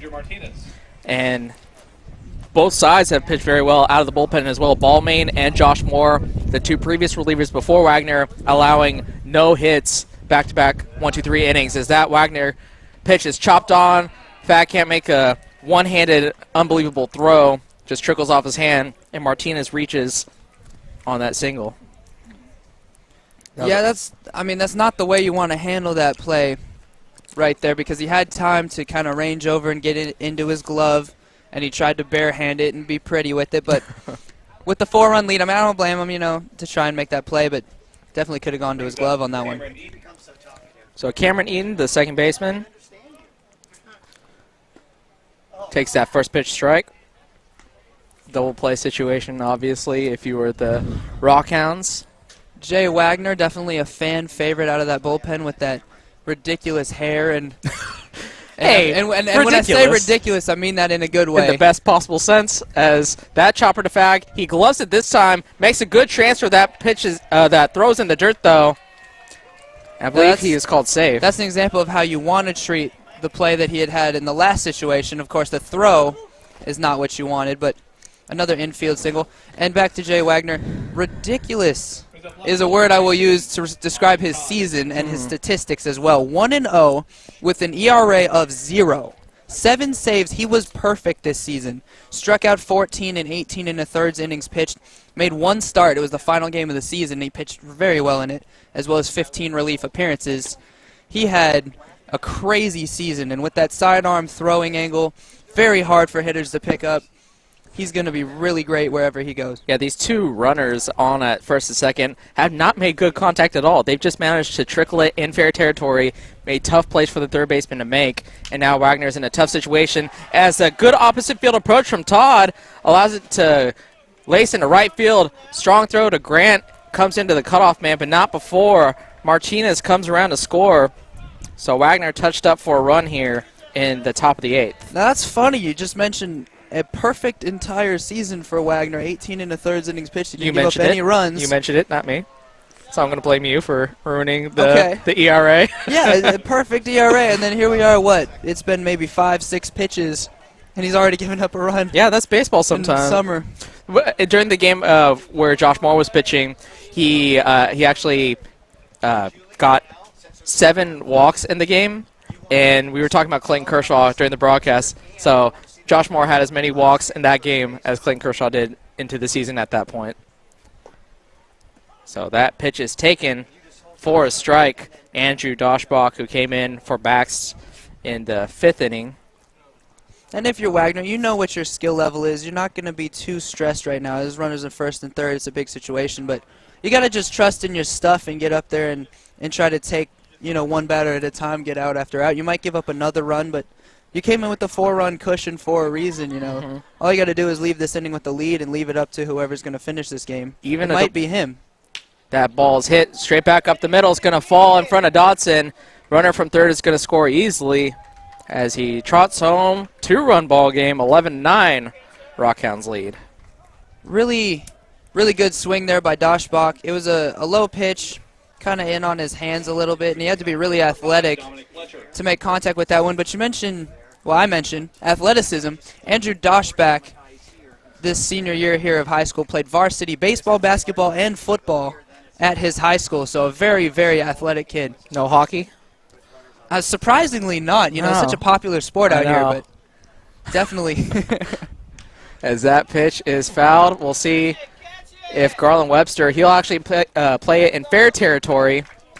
So finally, the missed contact. Wagner's been missing the barrels a lot. They've just been managing to stay in fair territory. That one, Webster was able to get under it for the first out. Yeah, I would classify each of the first 2 hits as lucky, and then really the third one kind of was too. It was a very slow ground ball off the end of the bat that just happened to find a hole. That 4th hit was a solid single, but it also just barely dropped in front. If it had hung up in the air a little longer, it could have been an out. So it's not necessarily anything Wagner's doing wrong. Just got unfortunate breaks. Wagner, again, misses the barrel. Webster tries to dive for it, cannot get there. Gregory is going to field it and throw it in. Nice diving attempt, but just too far out of the reach for the shortstop. So base is loaded. 1 out. And again, I mean, that's a lucky hit right missed there. the barrel. That That's is exactly what you want. Nothing wrong with what the pitch was there, and he did not make solid contact. He just hit them where they weren't. So Robbie Rogers will have a meeting at the mound with his pitcher. Facenda comes in as well as the catcher Poulin. Definitely not the end of the inning for Wagner. No one is even remotely around that bullpen out there. And I know that they have confidence in the big righty because, I mean, as I just mentioned with his statistics, he's an outstanding pitcher. And the two batters up have been very quiet up to this point. Valdez Jr. 0 for 3 with a walk. Quiggle 0 for 4. So maybe this part of the lineup, the 5-6 guys, maybe you can take advantage of that and try and get the weaker part of the lineup to miss the barrel again. I think that's the big thing that Coach Rogers might be telling his guys, like, look, you're making good quality pitches. You're jamming the guys. You're making them miss the barrel. They're just finding spots in the defense, and that's not on you. That's just the way of the baseball gods. That's just the way. That's just the way it works out. And I mean, that can only continue for so long. You look at 5 hits, 4 of which have been really lucky. That's not going to keep going on. You know what I mean? You just can't assume that they're going to continue to get lucky hits. They're going to have to barrel it up eventually. And Valdez tried to barrel that one up and put his squad up by 2 runs instead of down 2 with a very strong swing on that first pitch strike. He was looking for the dinger. 0-1. That one is foul tipped. Back behind Poulin. 0-2.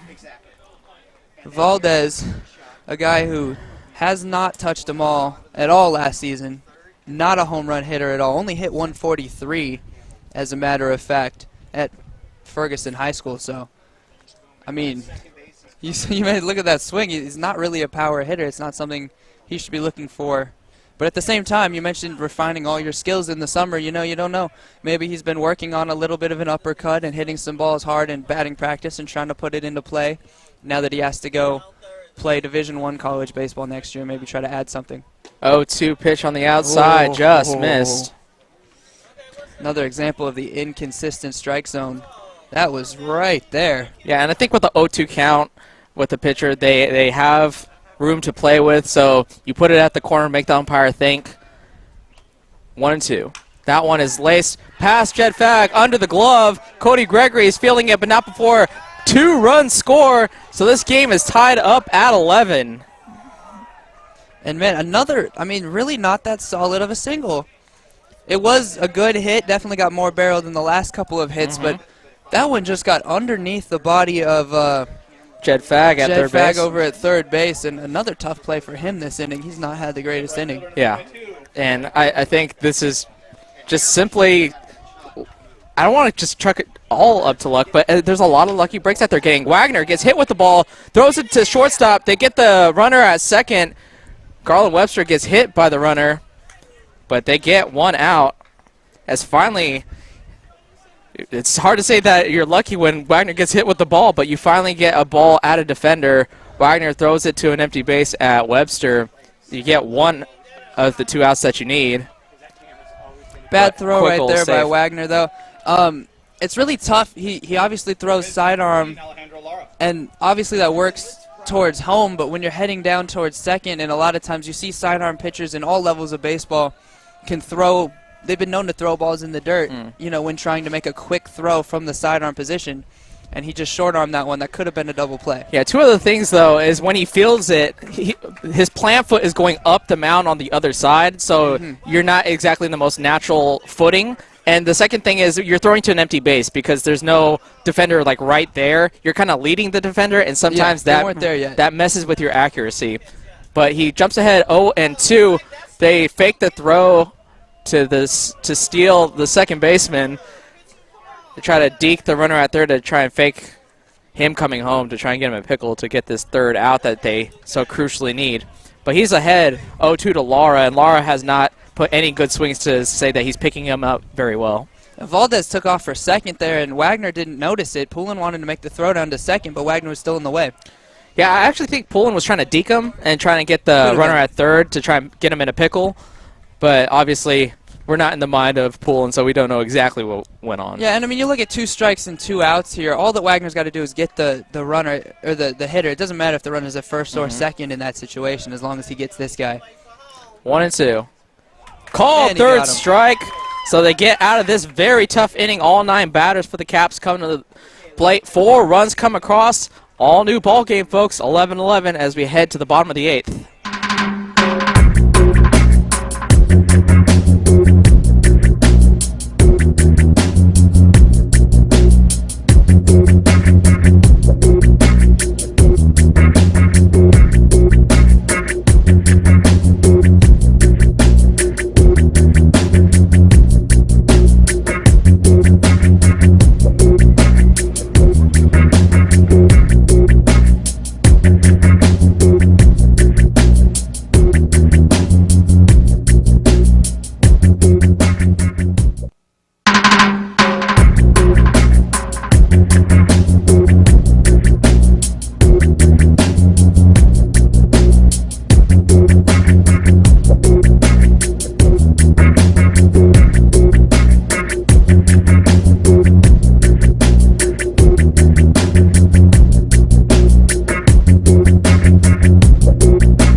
So we're here in the bottom of the 8th.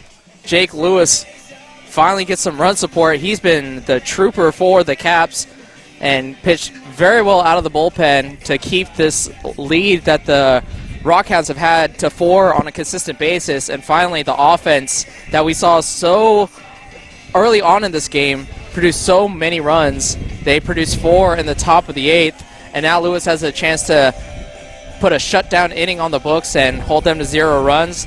Cody Gregory, Evan Facenda, and Joey Dotson look to put the first blemish on the record of Lewis.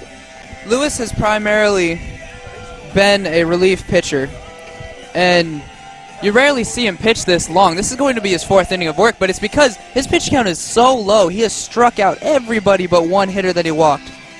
And so Jake Lewis has really not been in that much stress. He could probably pitch in the 9th, too, if they need him to. It's a whole new ball game, though, right now, so both teams need to change their mentality completely. Everything that has happened to this point does not matter. It's 0-0. Probably the next run could win. That one swung on and missed. And if you're the Rock Hounds, you don't want him a chance to get another inning of the pitch. You want to score your run now, get the save in the 9th inning as time is called from the umpire. So good job by Gregory there to freeze him up. Yeah, and Gregory is 2 for 3, 2 singles, a strikeout, and a walk. So 750 on-base percentage as Lewis has a pitch high and away for ball 1. Now Lewis, like I said, he's not known for his long inning work. He's going to start to get fatigued, you know, eventually. They really need to be patient, not swing at balls and work the count, because even if they can't score on him, the best thing they could do is at least force the Caps to have to pitch someone else next inning. They do have activity in the pen over there. I'm sure they know they can't pitch Lewis that much longer. As he falls behind 3-1, and another thing, there's a shadow completely engulfing the entire field. There's no sunlight to distract the hitters. They have a clear view of the spin of the ball from Lewis. That ball's low and taken for a leadoff walk for Cody Gregory, and that was pretty easy. We talked about how Lewis's fastball command has been erratic, and there, all 4 pitches outside the strike zone were fastballs. Yeah, we didn't see his great breaking ball yet, that at bat. And I think they're going to go to the pen as the interim coach, not sure which one of the 3 assistants, after Mike Zarelli got thrown out from a questionable call from the umpire. And we'll see if they go to the pen, and they do. So we'll see who exactly is coming in. It's going to be another lefty, though, to try and relieve this stellar performance from Jake Lewis. 2 walks allowed and 3 innings pitched, 9 strikeouts. And we'll see Austin Manning, the lefty, come in to relieve Lewis. From Oakdale, California, has committed to USC for the upcoming season. He's one of 2 players on this team committed to the USC Trojans next year. A lot of Pac-12 representation on this team. When you look at UNLV, when you look at Arizona, when you look at Cal, when you look at Stanford, and you look at USC, a lot of guys are going to be playing against each other. You have a commit to Washington and a lot of Pac-12. Yeah, I think our executive producer Greg Poff's going to like that the pitcher's from USC, and we'll see how he warms up against. He doesn't warm up against anybody, but Facenda will definitely get a good look at what he features. Yeah, he warms up against himself. Yes. He imagines that he's against Miguel Cabrera in the bottom of the 9th. you know. Yeah. Make it exciting for yourself. See, the thing is, everyone says hitters imagine the bases loaded 2-out situation with the full count. Pitchers do too. They just imagine the strikeout instead of the home run. Exactly. They picture the opposite result. And the Rock Hounds also have activity in their bullpen. We'll see who comes in for Jay Wagner. It looks like... So Jake Lewis, even though he only gets 1 at-bat here this inning and it wasn't all that impressive, you could clearly see his fatigue. But his overall work, you look at 3 innings pitched, no hits, no runs, 9 strikeouts. It's the most impressive pitching performance I've seen in the bullpen all year. Definitely the reason why the Caps are still in this ball game. I mean, obviously you need the offense to come back, but there's no game to come back to if Lewis doesn't take commanding control of those 5, 6, 7 innings and absolutely put zeros on the board for the Capitals. Another important thing to mention that Brian and I have talked about already is there are no lights here at the stadium, so for those of you watching at home, the game can end any time here as the sun's heading down. If it gets too dark, this game will be called. And nobody wants a soccer final. We've seen it ourselves. So that snap throw from Free was in time. As you can maybe hear from the background, is that we're safe.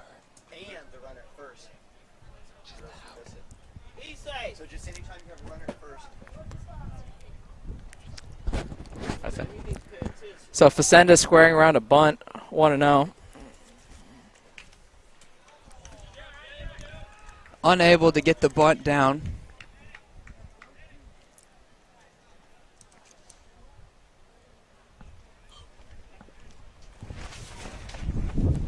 No. So 1-1 is the count. Lead off from the pinch runner Campos, who came in for Cody Gregory. 2-1 on Facenda. Really good job dodging that breaking ball. Obviously, that not nearly as good of a breaking ball as Lewis was just featuring. It's got to be a relief for the Rock Hounds that they got him out of this game, you know, because they just could not find an answer for him. 1-2's the count. Nice breaking ball there from Manning, as Facenda didn't take too kindly to the catcher kind of nudging him out of the way.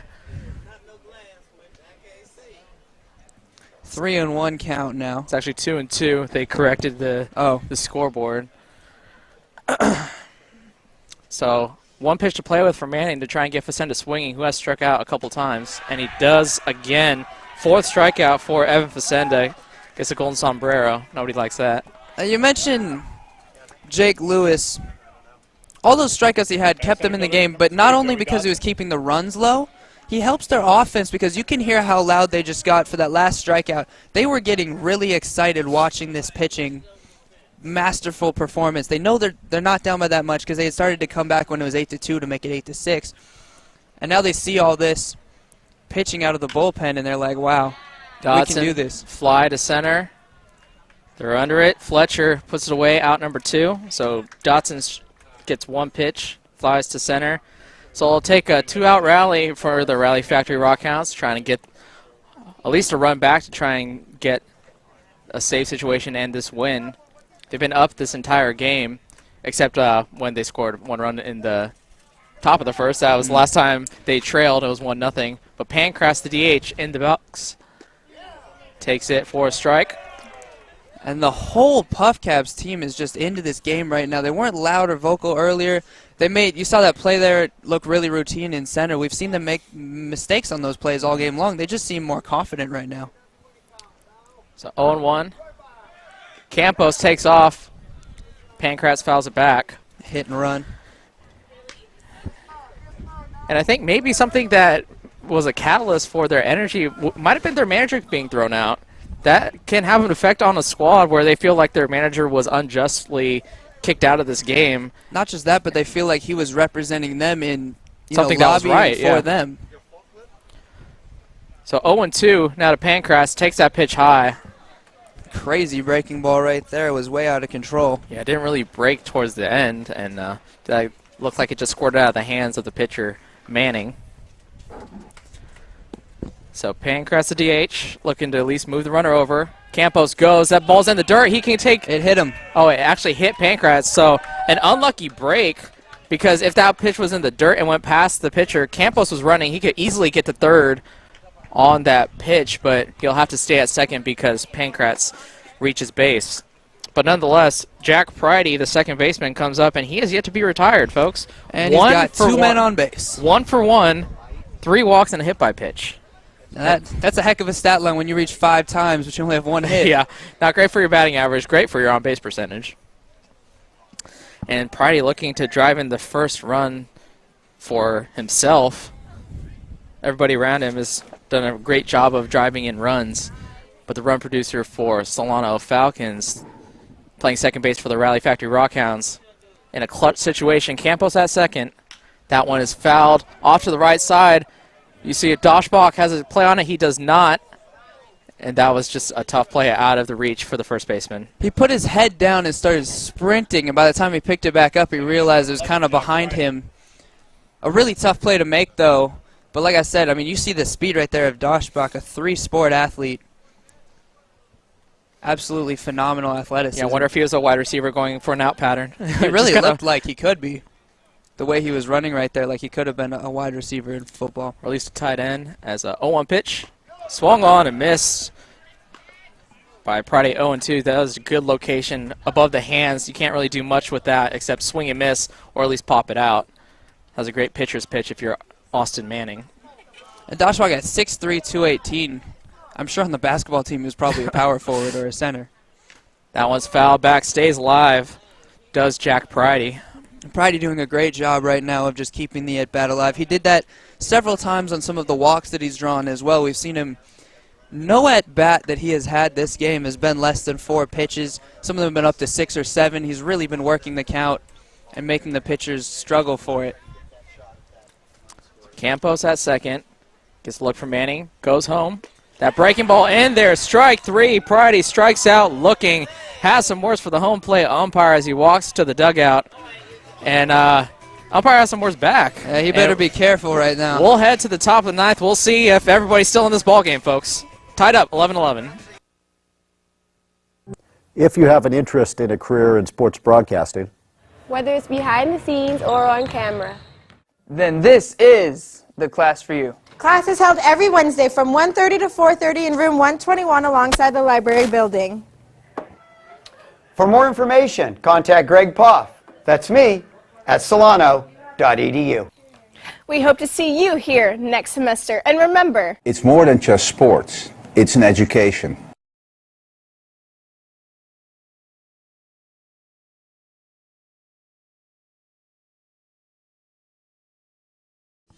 Well, folks, you're not watching Copa America. You're not watching the Euro Cup. But we are ending in a draw due to darkness. 11-11 is the final score. The Puff Caps and the Rock Hounds will have to settle for a tie because of darkness at Billy and Louise Yarborough Stadium. Tristan, final thoughts on this very intriguing matchup? Well, first and foremost, to whoever's in charge of that, please put the money in to get lights in the stadium. We would have loved to have a walk-off or an exciting finish to this game. But no, it was a great game. Outstanding offense, obviously, from both teams, 11-11. However, there was 3 innings of scoreless work from each bullpen. Jake Lewis was phenomenal. The Rock Hounds bullpen as a collaboration was also phenomenal. I know Jay Wagner struggled a little bit that last inning, but he got some really unlucky breaks, and that ends up being the reason the Rock Hounds are unable to hold on to this lead and win tonight. But great ball game on both sides, and really some talented players were on the field today. Yeah, definitely. And so now, for Tristan Vector and Brian Nelson, you are watching the Solano College Sports Network. Final score, Rock Hounds 11, Caps 11. We'll go to Melanie Fuller now with an interview with our player of the game, Chase Grant. Hey guys, Melanie Fuller here with your Best Buy player of the game, Chase Grant. Chase, you went 2 for 5 today with 3 RBIs, 3 runs, and 2 stolen bases. What was your mindset going into today's game? I just came in focused, ready to go, prep before the game, and yeah, I just want to get after it today. And we saw a lot of speed from you today, 1 regular stolen base, 1 delayed. Do you work on that on your own time? Yeah, kind of. I mean, there's a little technique to stealing bases, but the speed kind of just comes naturally. And what are you going to take from today's game to the next? I'm just going to go in confident in the next game and ready to go again. Well, thank you, Chase. You did amazing today. The Rock Hounds and the Puff Caps tied 11-11 today. I'm Melanie Fuller. Thank you for supporting the Solano College Sports Network.